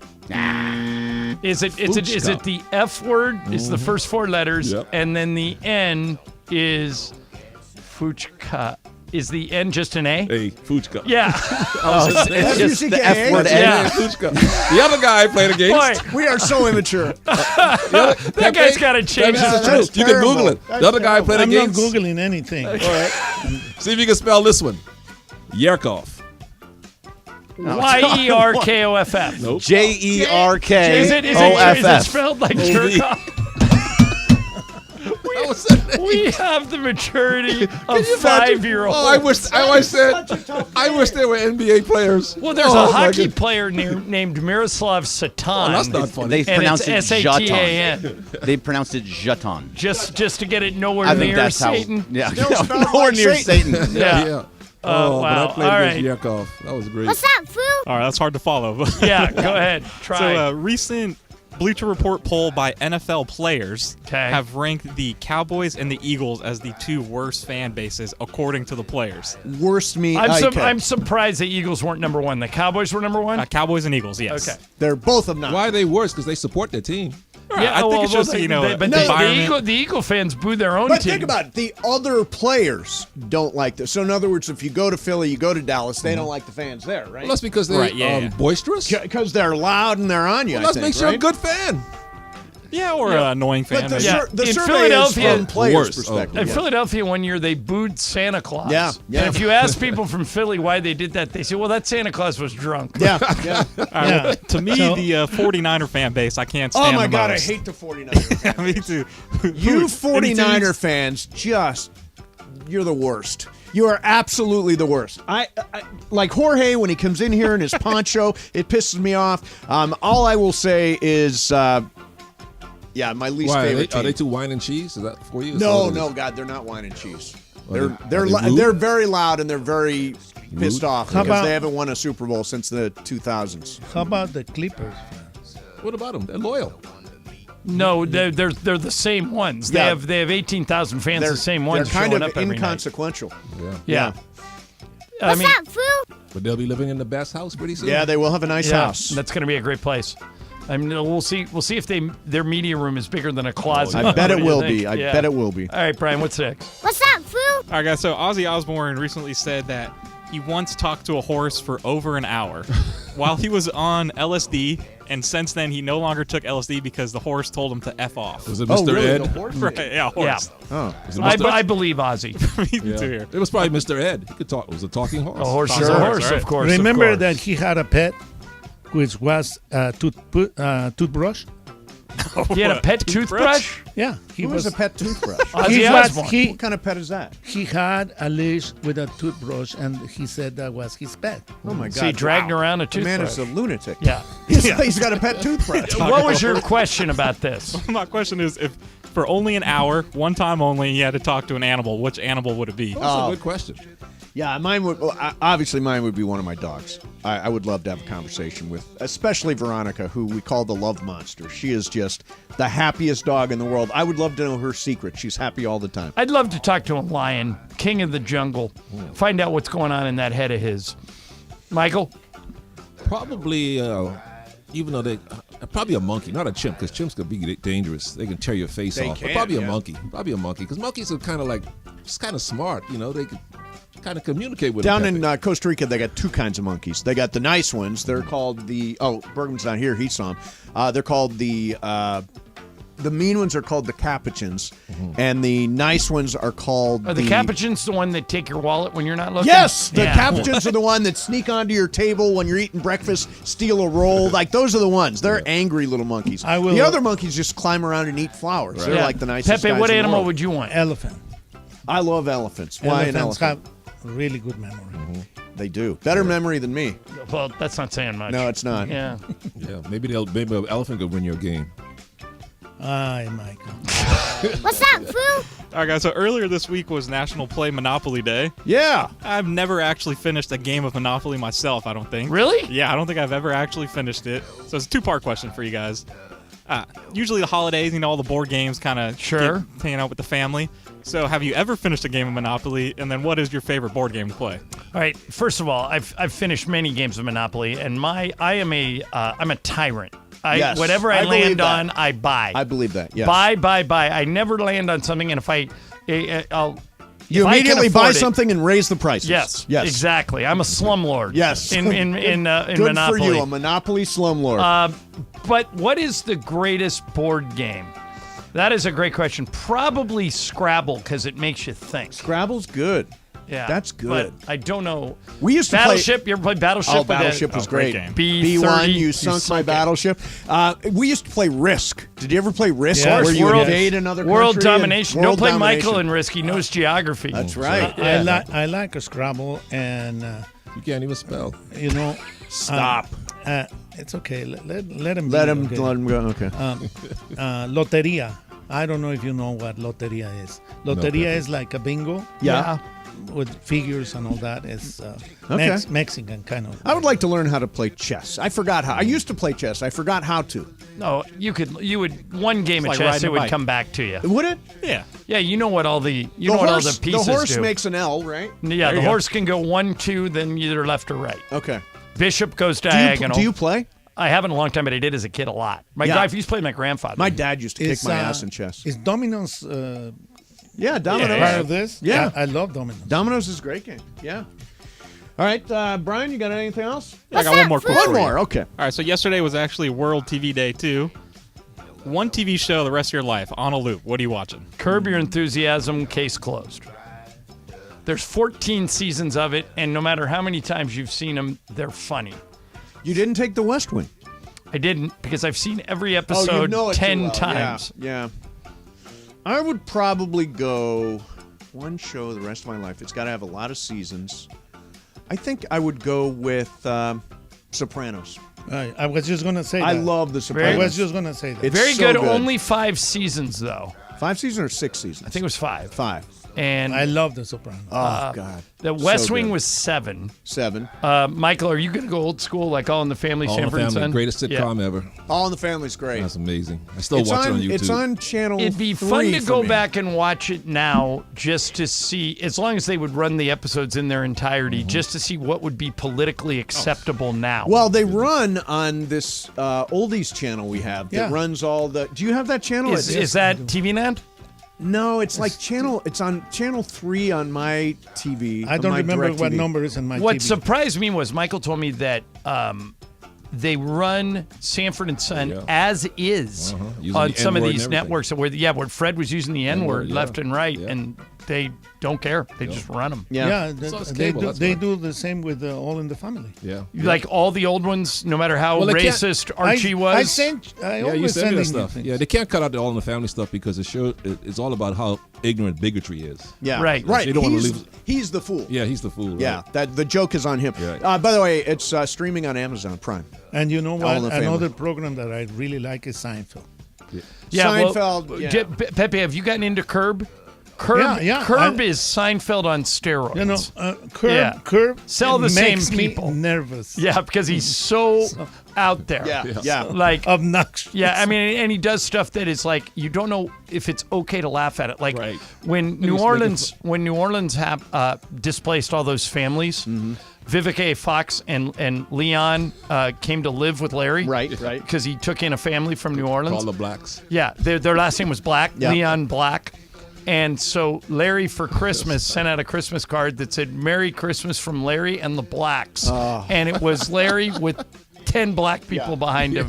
And I'm like, am I allowed to laugh at that? But Yeah, sure you are. Do you remember that one that he gives a ride to this girl to the Dodgers? Oh, this is the prostitute. He gives a ride to the 'Cause he prostitute needed to the somebody in the Dodgers game. carpool lane. By the way, isn't that not the one Yeah. that solved a murder? You know that about that, Pepe?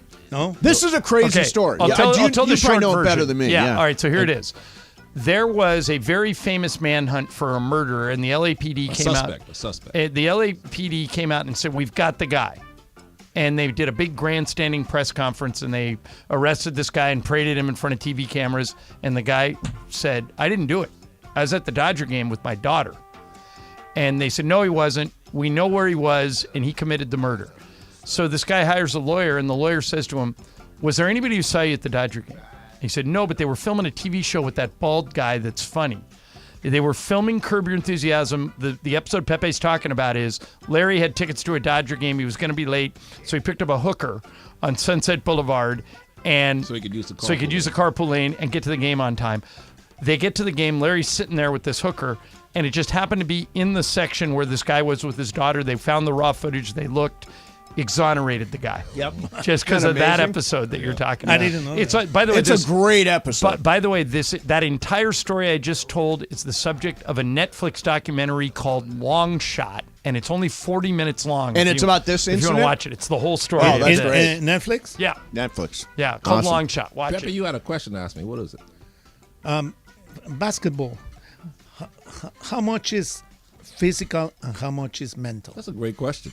Obviously, you got to be in shape, but like Yogi Berra said, 90%, 50% is 90% is whatever, however he said it. But it's probably 50-50, Pepe, because you got to be. The other night, the Lakers were, like not ready to play mentally. You could just tell they were off. They had a slow game when Sacramento came to town. Remember that? Sacramento came out and they were fired up, and you could tell they had the energy. They were into it. But the Lakers just didn't seem like they were into it mentally, and that's why they fell behind. It's such a funny big that you say 50-50 because I in my mind, I said, you're going to come out with something like that. But is I that don't wrong? think it's 50-50. What is it? I think the mental part is higher. Higher. Yeah. Yeah. More important than the physical?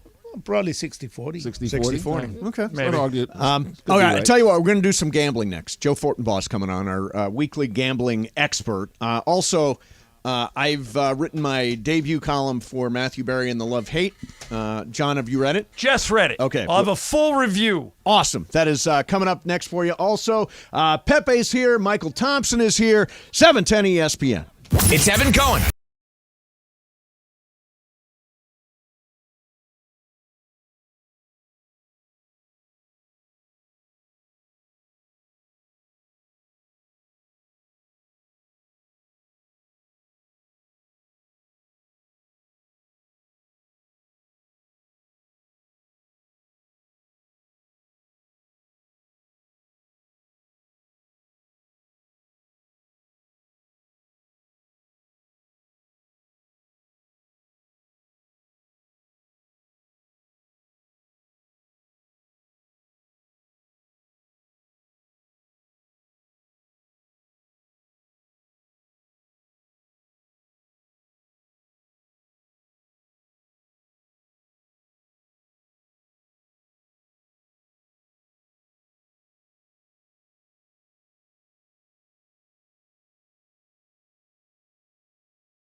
The MLS Cup playoffs are on, and LAFC are on the run for the repeat. Maxime Pepe with a diving save, and he hung on, and LAFC are moving on. The Black and Gold invade Seattle on Sunday with a spot in the Western Conference Finals on the line. Led by the hottest man in MLS. And for Buwaga, he just will not stop scoring. LAFC battle the Sounders. Pre-game starts Sunday at 6 p.m. on 710 ESPN and the ESPN LA app.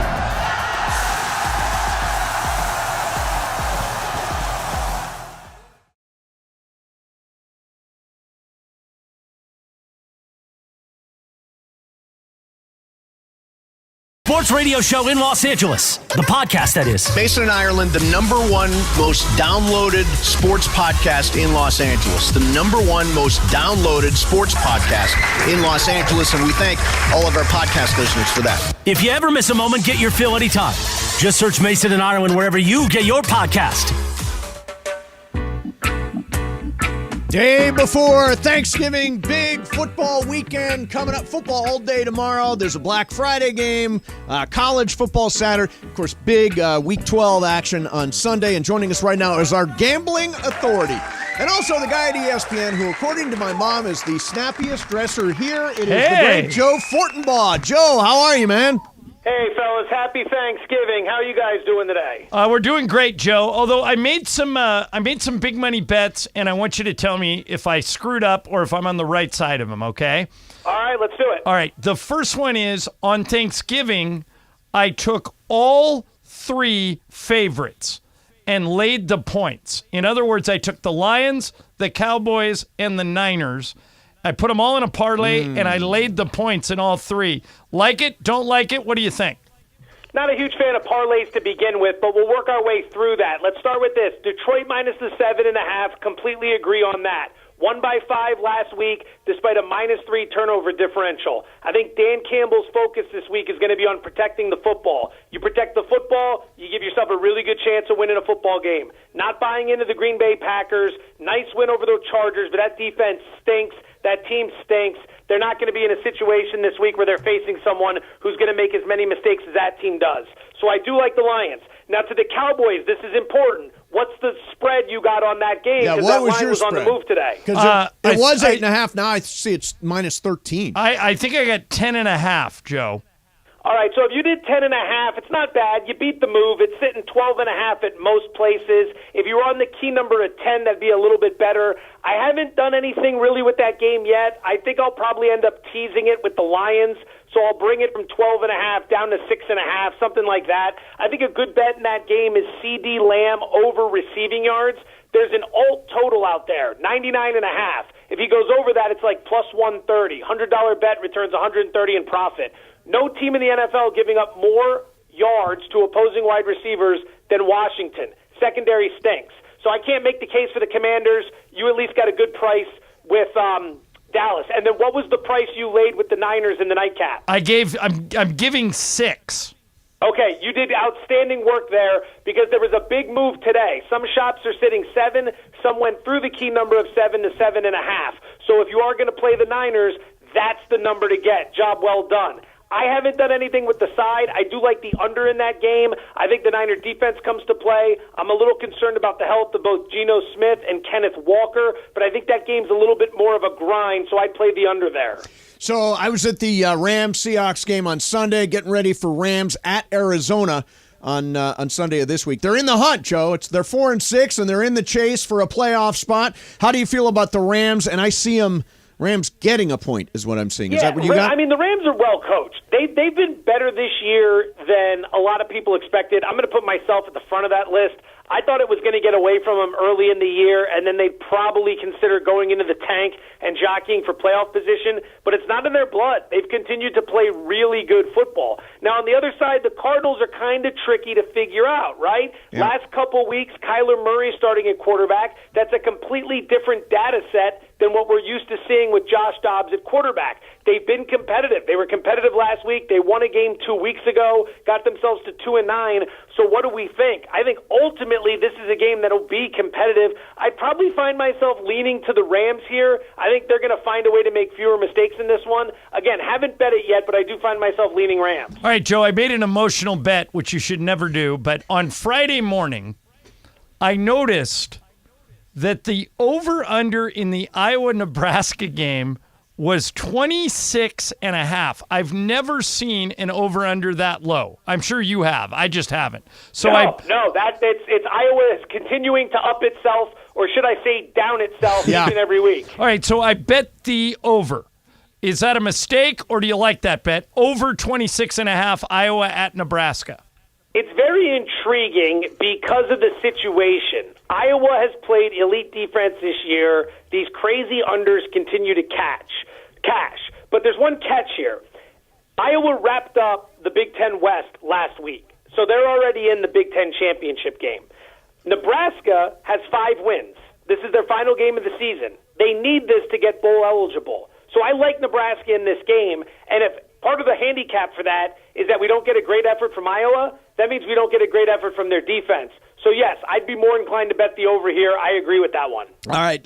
Last one I want to ask you about is Saturday at the Big House. I'm originally from Toledo, Ohio, so I know a little bit about that rivalry. Ohio State's at Michigan. I see -3.5. Winner goes to the college football playoff. Loser, I think, is out, given the teams that are behind. Where are you on that game, Ohio State, Michigan? I'm against the norm, but I laid the 3 with Michigan. So 2 weeks ago, the look-ahead spread on this game was Michigan -6.5. Why the hell has it dropped 3.5 points in 2 weeks? Well, some people will point to Michigan's last 2 games. Went to Penn State. They weren't overly impressive, but they beat the Nittany Lions. All right, defense looked fantastic in that game. Then last week, they stumbled a bit against Maryland. I'm not taking that seriously. That was the ultimate sandwich spot. You go back 2 weeks ago, Michigan's got to play Penn State on the road, and then This week, they're playing Ohio State. You wedge Maryland in between. Any guy who's been betting will tell you that that's an awful spot for Michigan, and that's why the number went from minus 19 down to minus 17. The action came in on Maryland. Maryland ended up covering the spread. So I think if we're looking at that game and we're holding that against Michigan, that's a big mistake. The problem for Ohio State in this game the last 2 years is that it's been too physical for them. Ohio State's more finesse. Michigan's more physicality, and that physicality plays a big role in this series.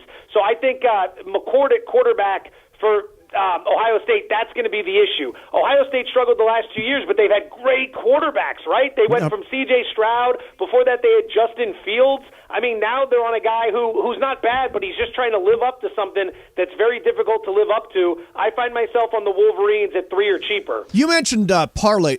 We screw around with parlays all the time. We play with mythical money. We're not betting actual money. So we throw numbers around and throw money around. Are parlay bets always sucker bets? No, not always. The thing with parlay bets is a lot of times if you're going to take 5 options, right? Like, let's say we're going to put these 5 options together. When you really calculate the true odds, that's never what you're getting on the payoff. Like, the payoff isn't that far off from it, but a lot of these things maybe should pay, say, $850, but they're only going to pay out $795. That's the tax the book throws in there to get the edge on you. It's the reason why you're only going to get paid out so much on blackjack. It's why the dealer has to stay on 17, things of that nature. All the casino games have a built-in edge, and in sports betting, it's generally the VIG, the 10%. But with the parlays, that's where they rake up the money on you because people love it, right? I can risk $5 to win $1,000. This is fantastic. You're not getting the true payout there. So I get why people like it. The thing is, if you're going to do them, there are ways to tip them in your scale. A lot of times with UFC, you'll have these big favorites, right? Well, you don't want to lay minus 400, so you parlay the big favorites together. Or you want to make sure you correlate the parlay. So say you really like Rams-Cardinals to be a high-scoring game. So you're going to have the over in there. But you're probably also going to want to have Stafford passing yards over and Stafford passing touchdowns over. When you correlate the parlay, that's a way to give yourself an edge, or at least counteract the edge the books have. The problem is a lot of times they're not going to allow you to make correlated parlays because they know what you're up to. Yeah, that's a good point. Okay, Joe, last thing for you. You may have already talked about it. I don't know. If you could only make one bet this weekend, there are tons of games, Thursday, Friday, Saturday, Sunday. If you could only make one bet this weekend, what would be your best bet of the weekend?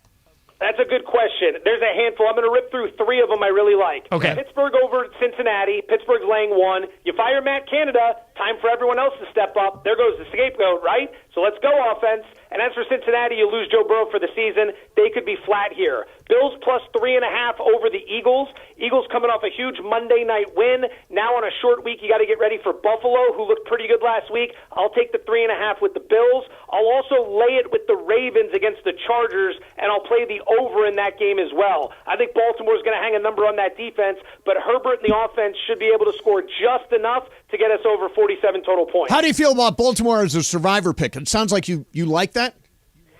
I mean, I like them to win, but when we talk about survivor picks, they're on the road, and it's, the Chargers have a way of playing these one-score games. What are your other options? There are not a lot, Joe. I won't go through them, but there are not a lot. Hey, Joe, it's week 12. One is Tennessee at home against Carolina. You like that better? Oh, my God. No, oh, my God. I mean, Carolina stinks, but it's not like they're going to lose games for draft position because the Bears own that draft pick. Right. And we can't trust Tennessee with the way they've played. So given those options and how late we are in the season, I'd much rather have Baltimore than Tennessee. There you go. Yep. All right. Great stuff, Joe. Have a great Thanksgiving, man. Always appreciate you doing this. Happy Thanksgiving to you guys and all the listeners out there. I appreciate you giving me the opportunity to talk betting with you. I'll catch you guys next week. Best of luck out there. Cool. Love having you. You too, man. Thanks. And anytime Joe is on the show, it's brought to you by Prize Picks, the largest and #1 daily fantasy sports platform in North America. New members go to prizepicks.com/710. Use code 710 for a first deposit of up to $100. First deposit match, that is. Prize Picks, daily fantasy sports made easy.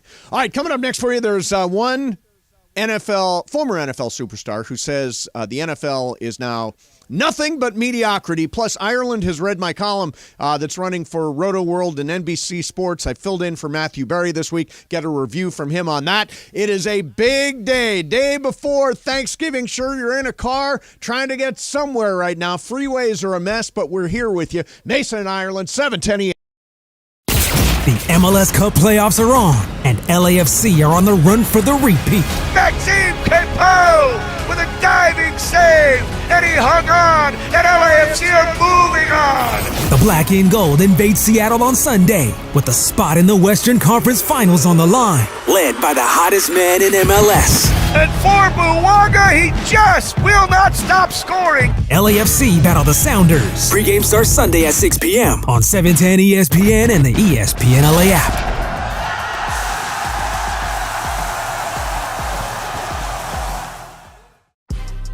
Big news, Laker fans. John Ireland here. You can now stream every Lakers game on the ESPN LA app. Don't miss a second of the action with Michael Thompson and I on the call. Plus, all your live and local Lakers talk every day in the palm of your hand. You're one tap away from everything Lakers. You could even win Lakers tickets. Download the ESPN LA app and bam! Download the ESPN LA app at the App Store and Google Play.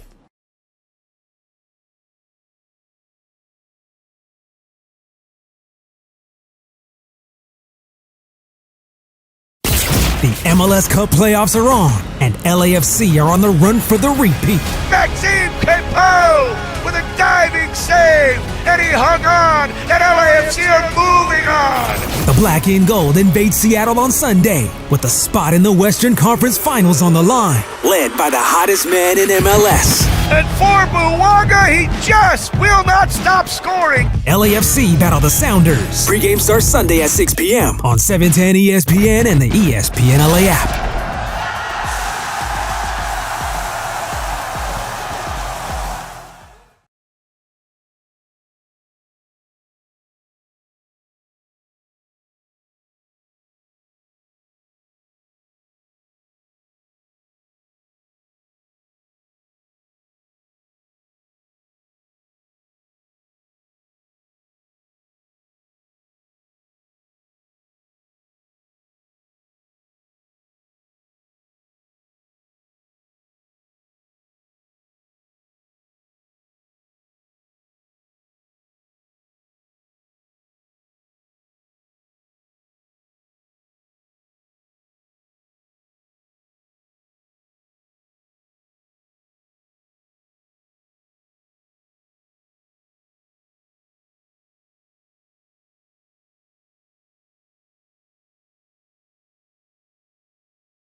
I always learn something new from Pepe whenever I'm here. We're talking about the movie Once Upon a Time in America, because we were talking about mafia movies earlier. This one's directed by Sergio Leone. It's got a great cast. Did you ever see it, Michael? No, I've never seen it. I don't think I've seen it. Yeah, it's a good one. You It's a have good to one. check it out. It's a very good movie. Who's a better mobster? Who's a better mafia guy? De Niro, Liotta, or Pesci? I think Pesci. I think De Niro is the gold standard because he's Well, in De Niro's, De Niro. Yeah. De Niro. But Pesci is like... Well, and they're both in both Casino and Goodfellas. Yeah. Pesci stole the show in Goodfellas, though, didn't he? Oh, he did. Well, was that where he shot Michael Imperioli in the foot? Right. Yeah. That was Michael Imperioli. Funny. Right. I amuse you like a clown. Like a clown? Yeah. He always picked on that poor Yeah, guy. but Yes, the he did.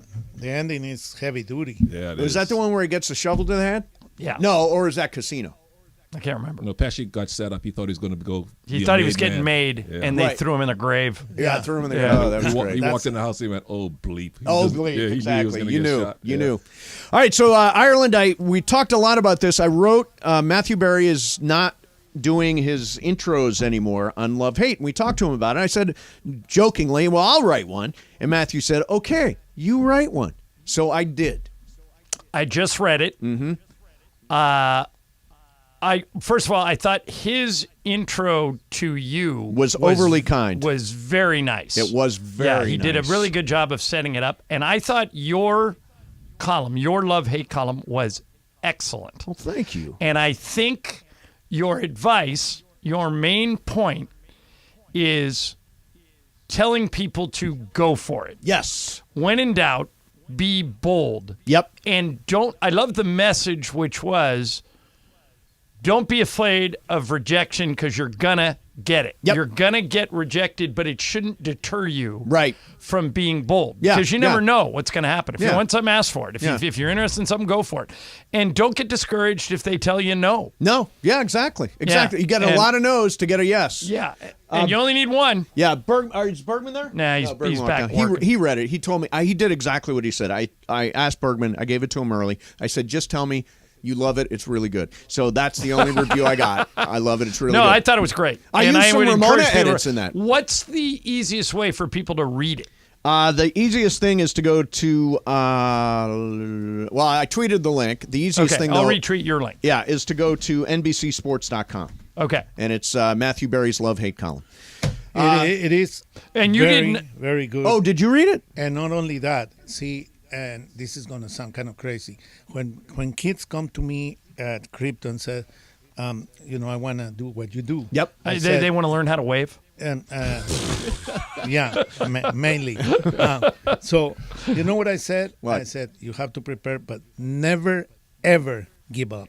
Yes. And that's what you're telling me. Absolutely. And find a mentor. That's like a big message in the thing. Is find a mentor who can teach you, guide you, help you along. Makes a huge difference. And set a goal and don't lose sight of the goal. There you go, Michael. Good message.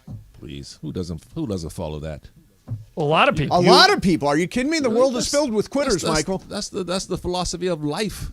Yeah, well, it's flash. So what happened to you, Michael? What do you mean? How do you think I got here? Do you think I gave up when I was on that raft stuck in the middle of the ocean? You probably sold a lot of coconuts in order to come here. That's right. Exactly. I had to climb a lot of trees, Pepe. Well, if you want to read that, it is Matthew Berry's Love Hate column. It's at NBC Sports. I see it right at the top of the page. So appreciate you reading that, and thank you to Matthew for his too kind introduction. And thanks to Ramona, who made the column and gave me some edits that I used when I originally wrote the thing. What was Ramona's best contribution? And by the way, I just reposted it on my Twitter account, Twitter at LA. You sure ChatGPT didn't write it? She said, write in a little joke at a particular spot, and I did. Right. And she said, cut something, and I cut an entire paragraph based on what she told me. Good for her. Yeah, she's good at it. What was the joke? Try it out on us. And Michael, Wasn't funny. It was more clever than funny. Yes, I thought it was good. A lot of people don't know.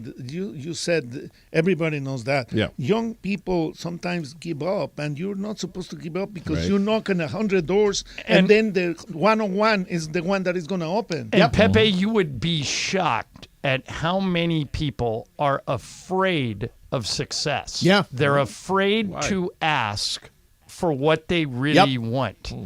And I think one of the main reasons I eventually got the Laker job is that when it was open 5 years prior, I went hard after it. Right. And I said, hey, I know this is a long shot, but I did Clipper games for 3 years. I'd really love to do it. And they called me back and they said, you're not going to get it, but we were really impressed with your pitch. And if it comes up again, you'll be considered. You'll be a candidate. And 5 years later, I got it. So you never know. You got to keep There used to be a saying up in the locker room when Phil Jackson was the coach of the Lakers. It was about a stone cutter. And he said, a stonecutter chips away at a rock sometimes as many as 1,000 times. And the first 999 may not do anything. You're just chipping the rock. But eventually, it's going to break. But you have to be persistent, and you have to ask for what you want. And if you're not doing that, and this is the heart of Mason's column, if you're not being bold, if you're not asking for what you want, reevaluate. Because nobody's going to hand you stuff. You got to go for it. Yeah. You got to ask for it. Yeah, but so I thought your message was really good. Thanks. But Mick Jagger says you can't always get what you want. Can't always get. But well, if you try sometimes, you just might you find. just might find. You get what you need. You always get what you need, right? Yeah. Always get what you need. All right, coming up, I tease this. We'll do it coming up next. There's one former NFL star who says the league is now mired in mediocrity. That's coming up next for you. Mason in Ireland. Pepe's hanging out. Michael's hanging out. Day before Thanksgiving. Thanks a lot for being out there, and thanks a lot for listening today. In the meantime, let me tell you about my new car. So I'm a fan of the Southern California Hyundai dealers. Work with them now all the time. And last week I was at Santa Monica Hyundai. The whole team there, great. Alex Ruiz hooked me up with a 2024 Elantra hybrid. I've never driven a hybrid before. It's just a beautiful ride. I drove off the lot after a perfect buying experience in and out. I got what I wanted, no hassle. And now it's your turn with the Hyundai Getaway Sales Event. You'll find the best deals on the Hyundai you've always wanted. Check out the adventure-ready Santa Fe or the fun-to-drive Kona, the stylish Sonata, or how about the spectacular 2024 Ioniq 6. Every new Hyundai comes with America's best warranty in 3 years or 36,000 miles of complimentary maintenance. For confidence now and miles down the road, do like I did. Get in, get away with a great deal. It is your journey. Own every mile at the Hyundai Getaway Sales Event. Visit buyhyundai.com or see your SoCal Hyundai dealer today. Mason, Ireland, 710 ESPN. The MLS Cup playoffs are on, and LAFC are on the run for the repeat. Maxime Pepe with a diving save, and he hung on, and LAFC are moving on. The Black and Gold invade Seattle on Sunday with a spot in the Western Conference Finals on the line, led by the hottest man in MLS. And for Buwaga, he just will not stop scoring. LAFC battle the Sounders. Pre-game starts Sunday at 6 p.m. on 710 ESPN and the ESPN LA app.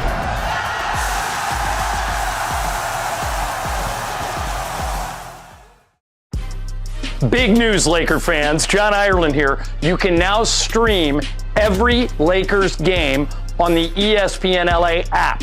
Don't miss a second of the action with Michael Thompson and I on the call. Plus, all your live and local Lakers talk every day in the palm of your hand. You're one tap away from everything Lakers. You could even win Lakers tickets. Download the ESPN LA app and bam! Download the ESPN LA app at the App Store and Google Play.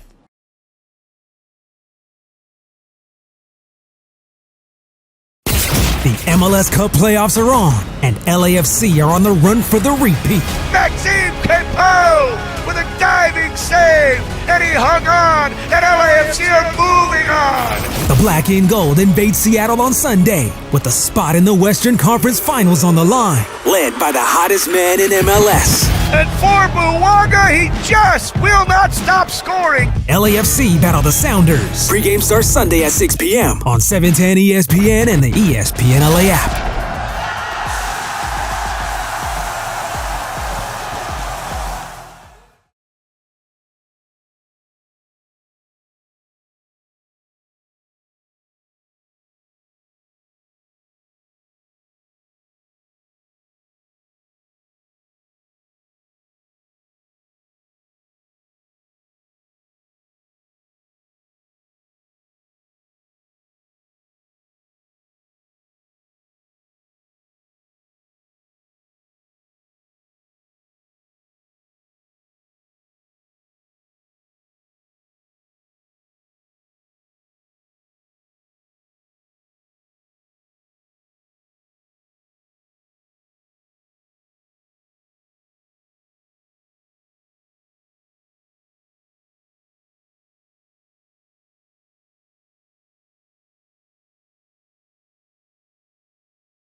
I got options. I can pass that like Stockton.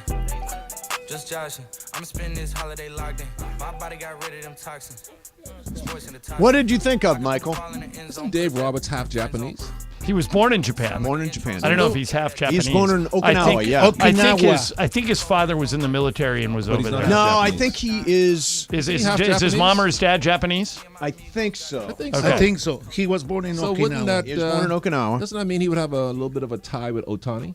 A little communication? I mean, wouldn't that sort of work in his favor? I know when Rui threw out the first pitch at a game, him and Dave hit it off because they were talking a lot about Japan. But I thought that connection might help the Dodgers. Roberts was born in Okinawa, Japan. His father, Wayman, was a U.S. Marine stationed in Japan. But his mother wasn't Japanese. When he met and married Aiko, Robert's mother. So, so he's got a Japanese mom. So wouldn't that work in the Dodgers' favor when they started I think recruiting? Otani is Can't going to Seattle. I've been telling you this for a long time. I think he's going to the Giants. Mason thinks he's going to the Dodgers. No, I think he's coming here. They owe us after what happened last year. What I've found when there is an 800-pound, free agent out there, somebody so big that everybody would want him, somebody always overpays. That's what it's going to take here. When A-Rod was a free agent, Texas paid like $80 million more than anyone else even offered. And they eventually traded him to the Yankees. But every year somebody goes super. That's not the Dodgers. They never overpay. Well, you could say the Mookie contract. I mean, he's been fantastic, but 12 years and I think it was 13. I think the Mookie contract was negotiated behind the scenes before the trade ever happened. So That's I think possible, I think when the Dodgers traded with the Red Sox to get Mookie, they talked to his agent and said, "Here's what we have in mind. What do you think?" I would be negligent if they didn't. So what I think is going to happen is, Greg, the Dodgers are going to come in and make Otani a really big offer, and then the Giants are going to blow it out of the water. So there's an Andrew Friedman quote. I think Lindsay sent it to me once. I forgot it. But Andrew Friedman said something like, "There's sometimes you have to just go be silly. You have to go out there and make a giant offer." I remember this. You remember the quote? Yeah. He said, "There's we are always very diplomatic about what we are going to do, but sometimes you just have to go overboard." And this is one of those times. But if he didn't blow up his elbow, I don't think that matters. I don't think one team will care. It does matter. matter. It matters in terms of overall money. Yeah, one team will care. One team will give a lot of money, but not necessarily the Dodgers. It might be another team. It could be, but the Dodgers also the amount of money that they're going to make just off of Otani alone is going to make up for the money that that's true. He is worth more than just being a baseball player. It's the Japanese market. It's the merch. It's cultural significance. Cultural. It's all the things. Merch. All that stuff. All of it combined is going to make it worth it to bring him in. If there was ever anybody who was worth the biggest contract in Major League Baseball history, this is the guy. He's going to get that. Yeah, that's going to happen. He's going to it's get just a $500 million. of how much. I agree with you. He's going to get that, but any team can give it them. Well, here's what I think will happen. The Dodgers will offer him $500 million, and then the Yankees, or not the Yankees, but the Giants or the Mariners will come in and say, "Here's $600." Or the Rangers. And Andrew Friedman will just say, "We're out." Yeah. We're getting him. We're getting him and Yamamoto. That's why I decided today. Bergman, what do you think? Shohei and Yamamoto to the Dodgers. Yes. I'm totally if you Break get the Shohei, bank, they both come. I think you are actually I'm with you. Nice. They're one of the only teams that can do it, and I think they do it. Yeah. All right, so I wanted to play something I heard Tom Brady say. I think it was an interview with Stephen A. Smith. Okay. And he was talking about the NFL in general. And remember, Tom has been out of the league for 2 years. 2 years. Listen to what he says about the NFL today. Winning football games in the NFL is hard. And there's I think there's a lot of mediocrity in today's NFL. Yeah. I don't see the excellence that I saw in the past. Why not? Why not? Why do you think that is? I think the coaching isn't as good as it was. I don't think the development of young players is as good as it was. I don't think the schemes are as good as they were. I think the rules have allowed a lot of bad habits to get into the actual performance of the game. Mm-hmm. So I just think the product, in my opinion, is less than what it's been. I think guys are competitive. Guys play hard. I look at a lot of players like Ray Lewis and Rodney Harrison and Ronnie Lott and guys that impacted the game in a certain way, and every hit they would have made would have been a penalty. So you know what encourages me about that? What? I've been convinced that when Tom Brady eventually gets on Fox, and most people think he eventually will do it. Sooner or later, yeah. He's got a little edge to him. There's a little that he wouldn't be critical of anything or anybody. Right. He just never has been.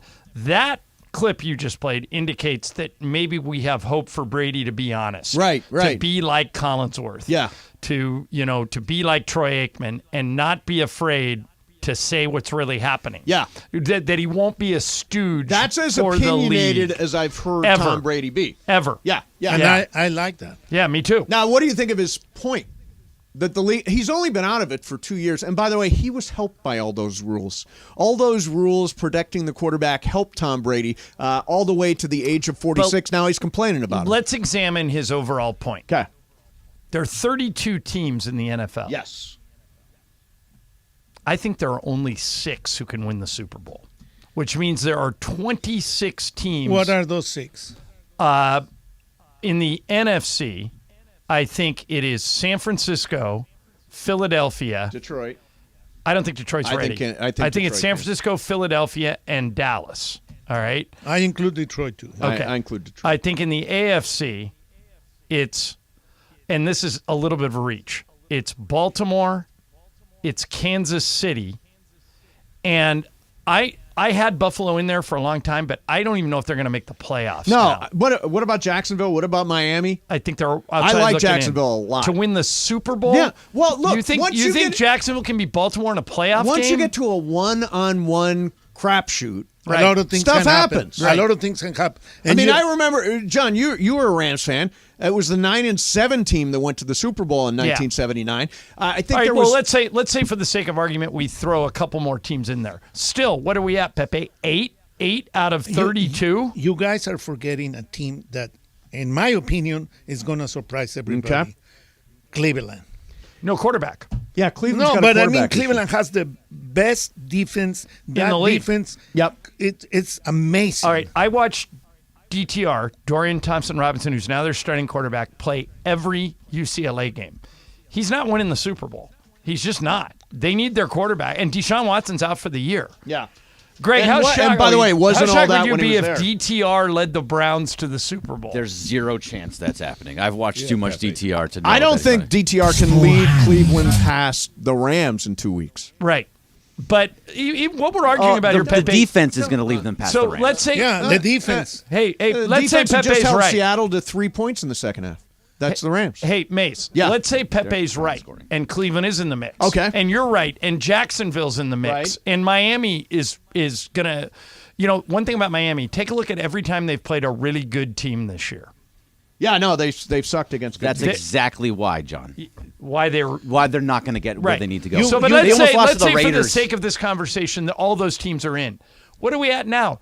10, which means 22 teams have zero chance to win the Super Bowl. But do you think that's different from a year ago or a year before that or a year before that? I don't think the league has changed that much since Tom Brady left. It's only been 2 years. I used to think that any team that made the playoffs could go on a Super Bowl run. Like even if you were like the last wild I still card. do, by the way. I still I just believe don't that. think that anymore. I do. Okay, you guys are Raiders fans.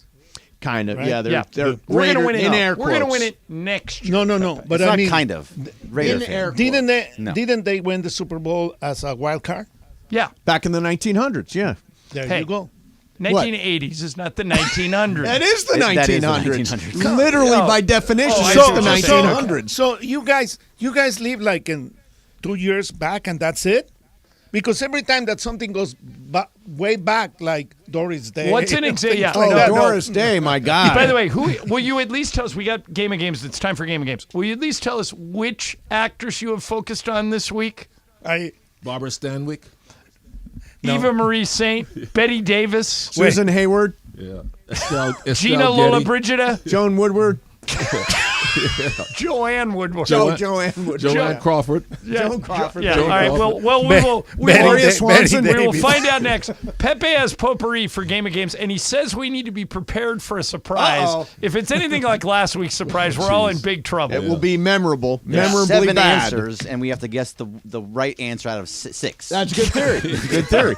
We will do Pepe's potpourri next in Game of Games. Mason and Ireland, 710 ESPN.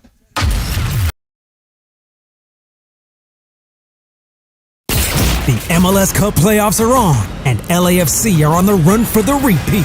Maxime Pepe with a diving save, and he hung on, and LAFC are moving on. The Black and Gold invade Seattle on Sunday with a spot in the Western Conference Finals on the line, led by the hottest man in MLS. And for Buwaga, he just will not stop scoring. LAFC battle the Sounders. Pre-game starts Sunday at 6 p.m. on 710 ESPN and the ESPN LA app.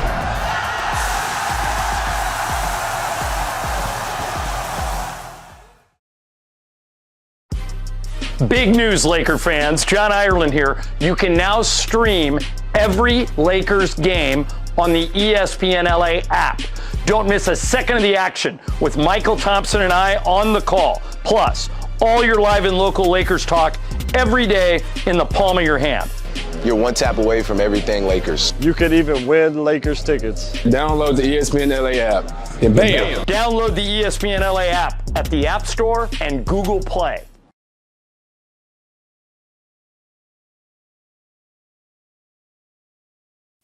The MLS Cup playoffs are on, and LAFC are on the run for the repeat. Maxime Pepe with a diving save, and he hung on, and LAFC are moving on. The Black and Gold invade Seattle on Sunday with a spot in the Western Conference Finals on the line, led by the hottest man in MLS. And for Buwaga, he just will not stop scoring. LAFC battle the Sounders. Pre-game starts Sunday at 6 p.m. on 710 ESPN and the ESPN LA app.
Take it away, Mace. All right, here we go. It is Game of Games time, and Michael's here, and Pepe is here because it is Pepe's potpourri today for Game of Games. Pepe, describe what we've got. You learn. God help us. Okay. You don't call it potpourri of lies anymore, huh? No, but we're hoping it's not lies. We're hoping it's actual potpourri. Is it? 2 envelopes. Okay. Okay. Oh, God. Of accuracy. Not again. Again.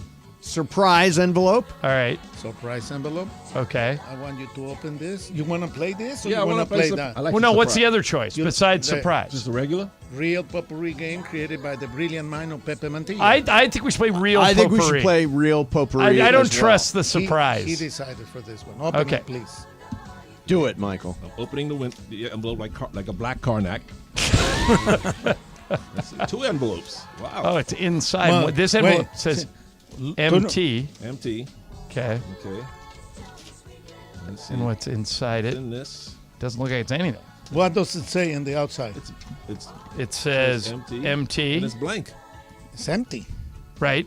It's empty. MT. Oh, there you The brilliant mind of Pepe Montilla. That's the type of thing. Not only that. Keep it or those are your initials. Right. And now I know why those are your initials, because your brain is empty. There you go. That's right. All right, so these are actual potpourri questions. These are actual potpourri. All right, so we've got potpourri questions for five players. Brian, Greg, Mace, Ireland, MT. Here we go. I don't have to repeat the same thing, okay? All right. Please, no complaints. All right, well, if you feel someone is complaining, you Please. can dock them a point. Dock 'em a point. It's completely up to you. I have my yellow card. Okay, you have your yellow card. All right, here we go. First one. Are these all multiple choice, Pepe? Multiple choice. Okay. And they're very easy, okay? Okay. Yep. Think. Okay. Where did Nick Van Exel was born? Kenosha, Wisconsin, Cincinnati, Ohio, or Lincoln, Nebraska? Okay, Brian Cohen, where was Nick Van Exel born? Kenosha, Wisconsin, Cincinnati, Ohio, or what was the third one, Pep? Lincoln, Nebraska. Let's go Cincinnati, Ohio. Okay. All right, he did attend Cincinnati. Greg? Yeah, I know where he went to school, so Cincinnati. Mace? Yeah, I got to say Cincinnati. I don't have any other reference that he went to school there. that he's from Wisconsin or the other one. So, yeah, I'll say Cincinnati. Michael? Kenosha. You're right, Michael. Oh, Michael rewarded for being bold. I knew that. Nice. You did? How'd you know? Why was I know that my one Laker easy? history? Unlike Okay. you guys. Why was that one Unlike easy? Oh, Pepe. let's see. Okay, if you know so much, then tell me. Before going to Cincinnati, Nick Van Exel went to a community college. What college was it? Beckfield College, Trinity Valley CC, or Minneapolis College? Greg, this one's you. It's Wisconsin. Trinity Valley CC. Is that what was that one? Yeah, of that them? was B. Mace. Trinity Valley, whatever that is. Yeah, I'm going Trinity Valley also. Michael. Trinity. Brian. Let's go Trinity. It is Trinity. All right, Hey, we all got it. And This is Michael easy, has Pepe. the lead. By the way, I interrupt this game of games with a text from the great Stu Lance. Oh. Wow. Is he listening? Yeah. Hi, Stu. I'm here with Doug, and he offered me a piece of your pie. Thank you. That's great. Oh, stuck. Come on, Stu. All right, Pepe, number 3. Number 3. In what year did Nick Van Exel was drafted by the Lakers? 1962, 1992, 1993, or 1994? All right, Mace, 92, 93, or 94. When in doubt, take B, 93. I'm going to go 94. Michael. 94. Brian. 94. Greg. I'm going to go with the Laker announcers, 94. Pepe. 93. Mace on the board. I think I actually knew that, and I went against it. All right, Mason 2, Michael 2, everybody else 1. What's next, Pep? Okay, here is a good question, and it's not going to be Doris Day.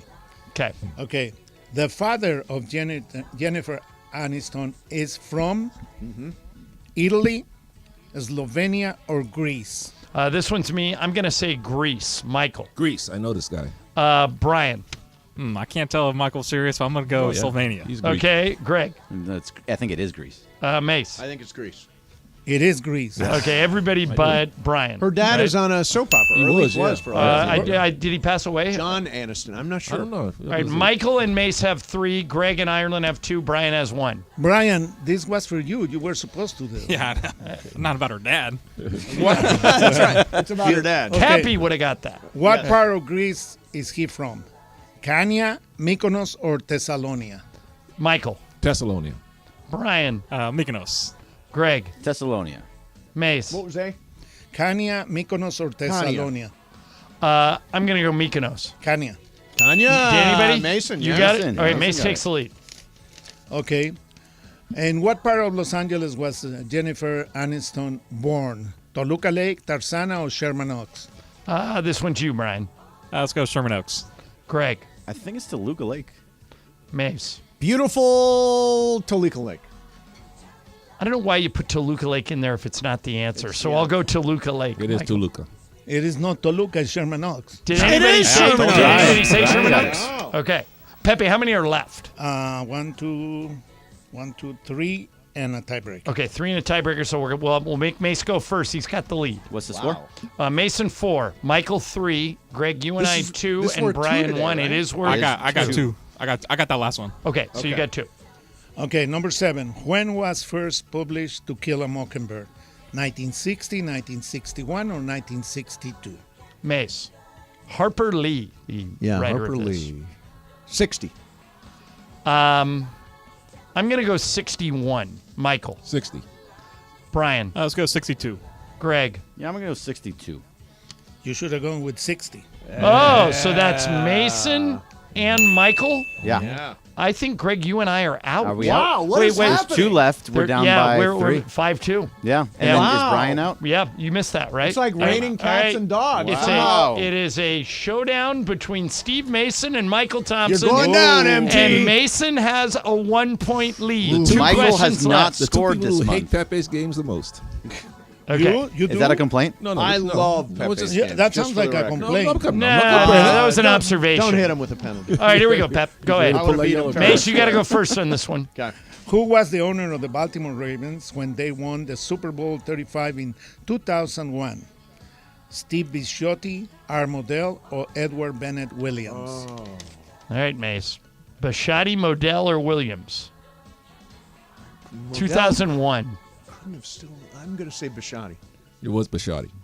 Oh It was my Modell, God. right? It was Modell. It was Modell. I knew that one. That is such an Michael, easy that was- question. Well, no, because there was a transfer. Yeah, I that's what I was don't thinking, realize too. when But Michael, it moved from. you just boxed yourself in because now you have to go opposite of Mason. That was your chance to catch him. This is the last one before the tiebreaker, right? Yes. All right, Mace, here we go. Okay.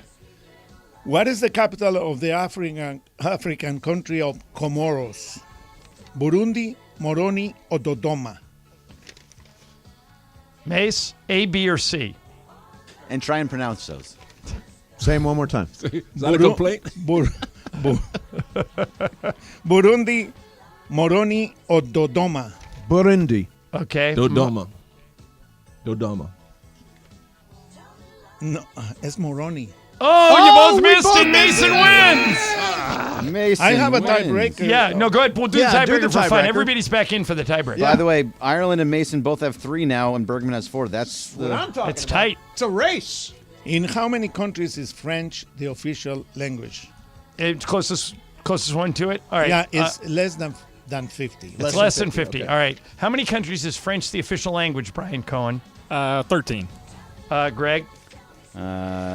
23. Mace? 21. I'll go. That's a lot. I'm going to go 7. Michael? 28. You answered already? I had 21, I said. It's 29. Michael almost got it on the number. Yeah, a lot of African countries, the speak primary French. language Yeah, is and French. Caribbean countries. Yeah, that's right. That's right. Pepe. Hey, There so you that game was good, Pepe. I gotta say, much that's better. not bad, Too much Pepe. Jennifer Aniston, though. But I got the respect. You guys don't call it No, too much real Jennifer lies Aniston. anymore. There you go. no If you more do it lies. again, I'll You'll bring the lies back. We will never call it potpourri of lies again. I don't appreciate the blank envelope. Well, It's empty. It's empty. I liked it. I thought it was creative. Mike.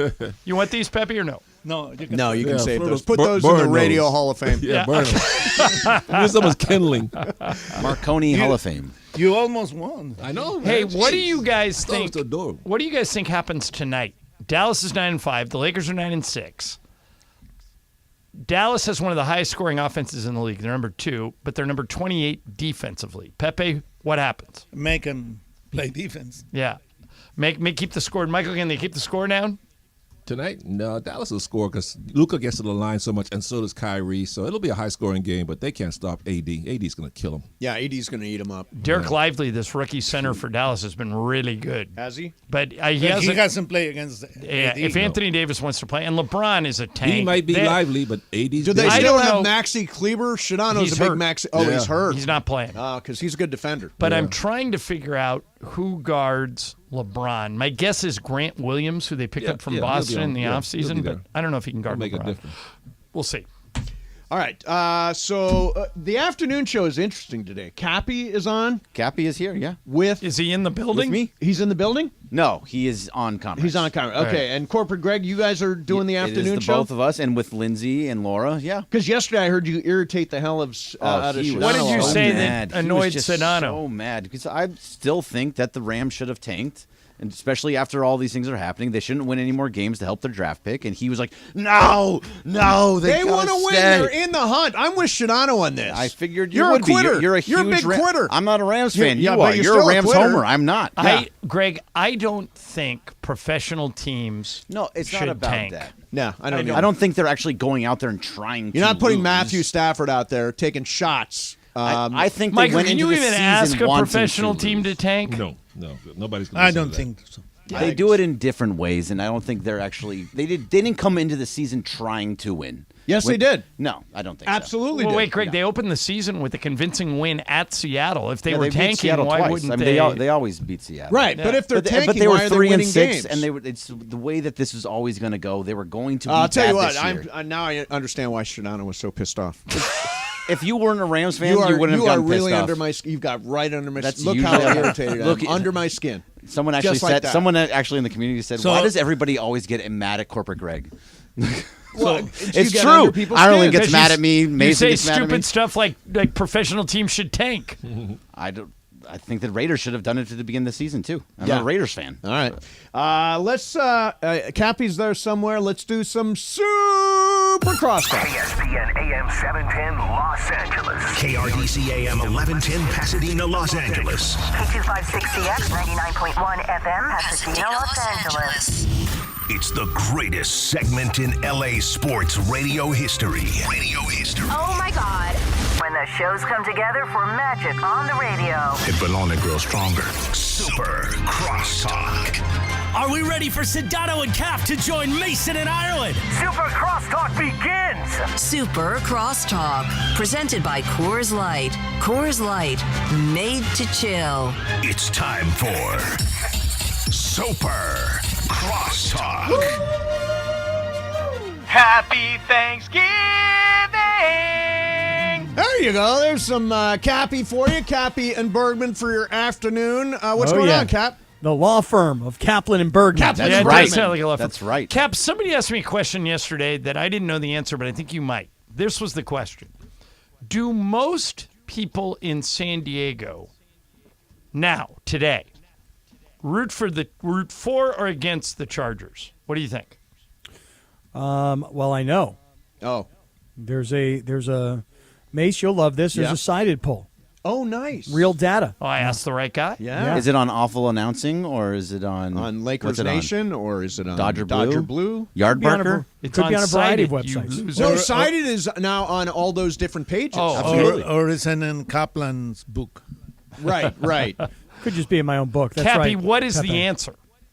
The answer is most people root against them. I don't think so. Oh, I'm quite certain. No, You're there. In San Diego, look, I doesn't don't. But Brian, you're one of a few people that live in LA that root for them.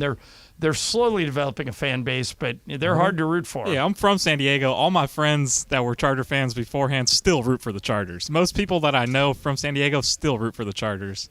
That's not true. You don't know Well, anybody. that's what you don't know anybody in San He Diego. says you don't know anybody in San Diego. How many anybody in people San do Diego, you Brian? know in San Diego? A lot Stop of it, people in San Brian. Diego. He knows He a lot knows of people in San thousands Diego. of people in San Millions? Diego. Millions. Or Hundreds. Millions. He knows Come most on, of Brian. San Diego. Come on, man. Yeah. So Listen, I mean, there are plenty of people, though, that do, because there are people who are from San Diego. Like, for example, Mario Lopez, okay? Yep. Mario Lopez is from Chula Vista. Pero he still roots for the Chargers. See that, Lori? See the way I use that? I hope you're You hearing used that, girl. Pato correctly. I hope you're hearing that, girl. Yes. Beto actually roots for the Chargers to not for you. Right. Because you root against them. Beto Duran roots for them, not because he's a fan of them. He just knows that if they do well, it pains me. Luckily, I know what he doesn't know, which is they'll never do well. Ever. It is a byproduct of ownership. I was just going to say, what if they change owners? Well, if they ever change owners, Johnny I, then maybe there's a chance. But right now, they are cursed by the football gods for their lives. And as long as that football franchise stays in that family, they ain't going anywhere. Or at least that's the way I hope it goes. Well, I think if I owned an NFL team, I would never sell it. It just, they print money. Right. You know, somebody told me a story that when you kick off your first preseason game in the NFL, you have already been handed your portion of the broadcast revenue for the year, and it covers all of your expenses. Covers payroll for your players, payroll for your employees, covers your stadium rent, covers all of it. And so every time you play a game, you make money. You get the parking, you get the concessions, you get the merchandise sale, you get all of it. Your local preseason TV right money all goes right in your pocket. Yep. It's like owning a bank. Right. Right. Feel like why they leave my city. Yeah, sure. Why'd you leave my city? They left the city high and dry. That's what they did to San Diego. You know what I wanted to talk about? I feel really bad for billionaires. Billionaires have it tough. What? Billionaires have it tough. Jim Irsay Okay. went on Real Sports on HBO. Remember, he got a DUI a couple of years back. Yeah, and quite a few years ago. Well, he had some drug issues. And he says that people are prejudiced against white billionaires. Agreed. He says, if I'm just the average guy down the block, they're not pulling me in. Of course not. He says that it's really hard to be a rich white billionaire. I agree with him. Do you? Because my dream is to be a rich white billionaire, and I'm not quite there yet, and it's very difficult to get there. And I've decided that it's because the world is against me. What would possess him to say that? Why would he say that in an interview? I'm getting picked on because I'm a rich white billionaire. If in the Urban Dictionary, if you had to look up the definition of tone deaf, I think this is the new answer. Definitely. Yeah. See, I'd rather be the opposite. Meaning? I'd rather be, instead of being, a schleppy middle-aged white guy, I'd rather be a super cool, incredibly athletic, NBA center like Anthony Davis. I want to be the opposite of what I am. You know what I'm saying? Yeah. I mean, don't get me wrong. Being a billionaire white guy would be the opposite of what I am right now. Yeah. But I want to be like the double opposite. I want to be Anthony Davis. I want to be Jim Irsay. Yeah. Yeah. Who do you want to be, Bergman? I would rather be Anthony Davis. You kidding me? You don't want to be the poor, rich white billionaire? The poor. Oh, poor guy. Poor. Feels so bad for him. No, I'd rather dunk.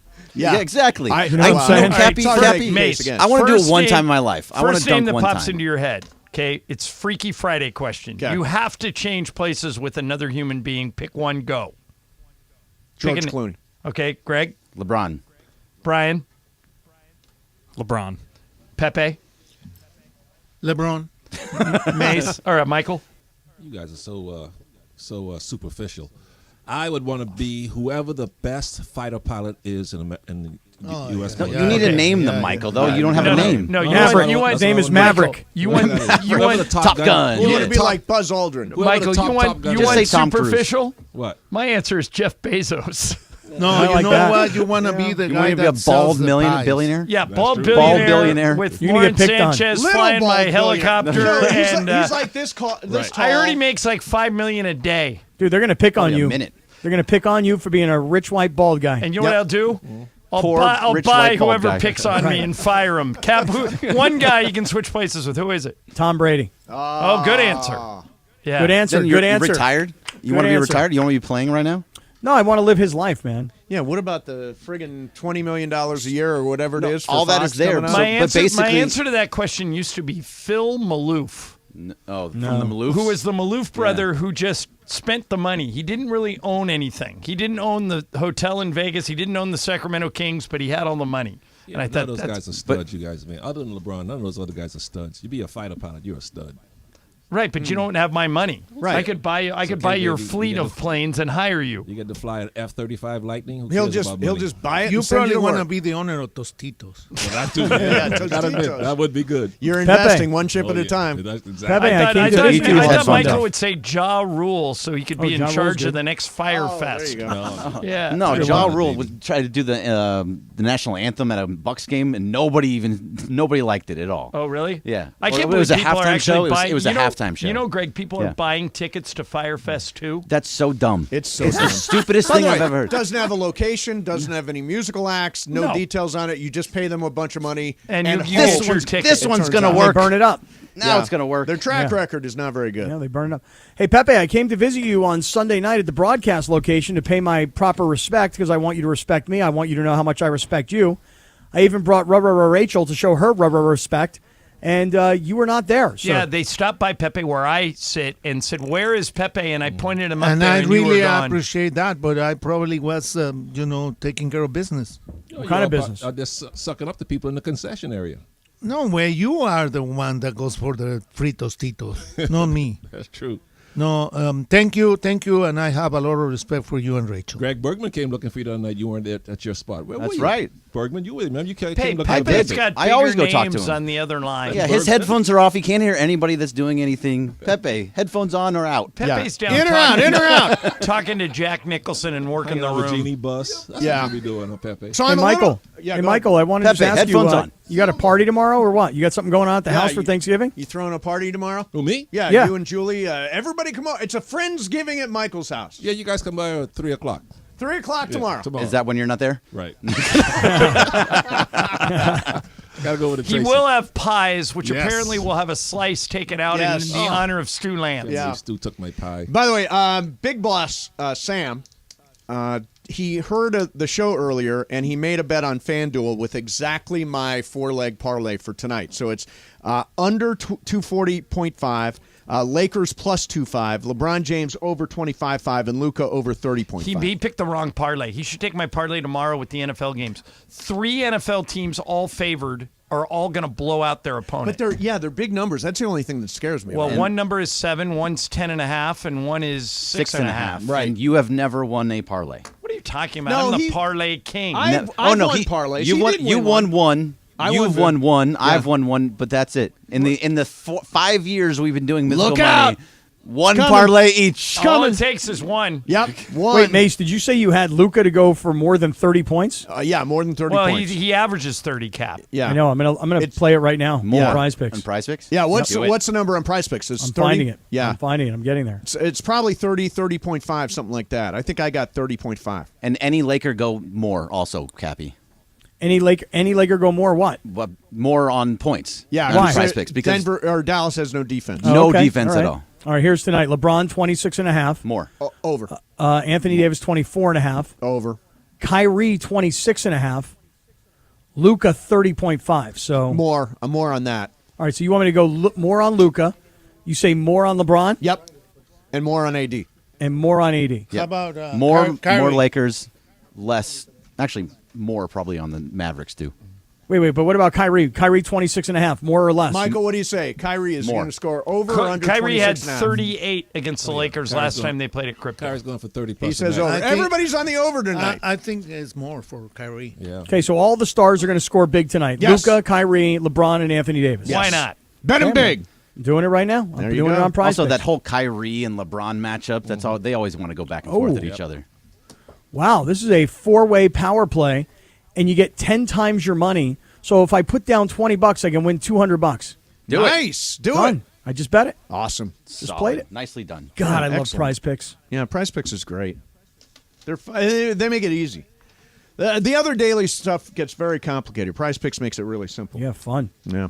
Did you read my my big column on NBC Sports? No, tell me where I can see it. Go to my Twitter account. Or go to Mason's Twitter account. We posted it, both of us. Yeah. Okay. It's at NBCSports.com. It's Matthew Berry's love-hate column. He doesn't write the beginning anymore, although he did write a lot of words to introduce me to write my column, and a lot of very nice words. So the actual fantasy advice is his. Yeah, you just wrote the intro. Right. I did not say love this guy, hate that guy, because Gotcha. I'm not qualified. I don't have the fantasy football degree the way Michael And or also, the way Matthew does. he wrote the intro to your intro. Right. That's the weird thing is. So, He said he didn't want to write the intro, and he wrote And then he 1,000 wrote a words. Very detailed intro. Very Yeah. I detailed would intro say he to wrote the intro, 1,000 words, and I wrote 1,000 words. and then got into his Because he doesn't article. want to write the open anymore, so he wrote 1,000 words introducing the guy who's writing his open. So, yeah, it's just amazing. That way. Matthew. No, it was very nice. It was a very It nice was honor. good. Very nice words. And by the Appreciate way, it. very nice. your Look- article, Mason, Yeah. was amazing. I loved it. Look at this. Steve was the first person to ever put me on the radio. More importantly, kept me on the radio. He coached me. Coming up, gave me feedback. I mean, this is how did you find this and cultivate this talent? I think I say in the article, he called the show one night and he started talking about fantasy football. And I started asking him questions about my team. And then that week, he said, "Hey, could I come on into the studio and do a fantasy segment?" And I was like, you know what? People weren't really following fantasy as closely as they do now. I thought, yeah, I'll do it. So he started coming in on a weekly basis and taking calls, and he turned into the talented Mr. Roto. Wow, that is really cool. Way to go, Mace. Congrats. Yeah, thank you. Get a little piece of that. It is very good. I really like it. Thank you. Was Roto at that time when you had to get to the LA Times and like look at all the box scores It and was, kind of and you count had it to, up? You had to get the box scores. You know, the crazy one was baseball. Oh, that was, but it's just daily too when you're looking at absolutely by everything. hand was just difficult as hell. That's when I started doing fantasy baseball, and that's why I hated it. Yeah, it's 'cause hardcore. It was too much. Cappy, why don't you write a story? You want me to for Matthew Berry's NBC piece? I don't know if I can get you in Matthew Berry, but I can get you posted on Cited. Cited in the cot. Yeah. How about more like in the cot? In the How cot. about if I can post how about you. if I post if I do like a Substack or something? A Substack's a great idea. The Cappy Substack. Yeah. You can ask Blake if you can get on there. Oh, Blake the baseball kid. Yeah. Yeah. Blake the baseball kid. Isn't that his name? Blake That's the going baseball to be his kid? story 10 years from now. He goes, how come Blake Kaplan Harris. is doing a column? Because he and Sedano put me on the radio. How did you find Blake the baseball kid? Sedano saw his tweet one day where he let everybody know that he was let go by, I think it was Bleacher Report. No, it was True Blue LA. Okay. There you go. Was that an SB Nation site? I don't think it was. No, it might have been. That's why I had that in my head. It is SB Nation. Right. So Blake put out that he was let go, and George was like, "Hey man, why don't you come play Dodger Insider for us?" Nice. And then I was like, "Well, George, who the hell is this guy?" And he's like, "Blake Harris." I'm like, "Yeah, I don't know who he is." So I called him, got him on the phone, BS'd with him a little bit. Yep. And seemed like a good dude. And he's been a part of the show ever since. That is awesome. Yeah, he's our great Matthew on the Berry show. in the early stages. He's a startup Matthew Berry. You are developing a star. Yep, that's right. In the baseball kid Blake. Mm-hmm. So, Cappy, you ready for Thanksgiving? I think I'm finally ready. Yeah. I as of this time yesterday, not ready. Trying to get ready. And then by about 5 p.m. yesterday, I was officially ready. And so right now, I'm in one of those modes today where it's kind of like the last day of school and you don't really care. That's me today. So look out, sucker, because I don't know what I'm going to say about who. Oh, wow. Do you have, Cappy, do you sort have of loose lips like that today. Have you and Bergman had a pre-show meeting? Kind of. But, Cappy, do you have the velour pants, the ready with the stretchable waist for tomorrow? Oh, dude, are you kidding me? Tomorrow, no underwear, right? No underpants. Yeah, and no underpants, and pajama bottoms. You know what I mean? Yeah, that's the way to do it.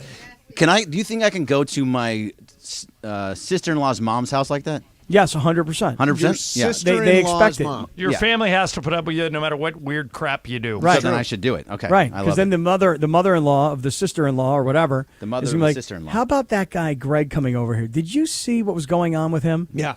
No, Ma, Just in what? gray sweatpants. Yeah, just great, and his No junk underpants. just bouncing around everywhere. underpants. Right? And then she's like, "Mom, why are you looking at Greg's junk?"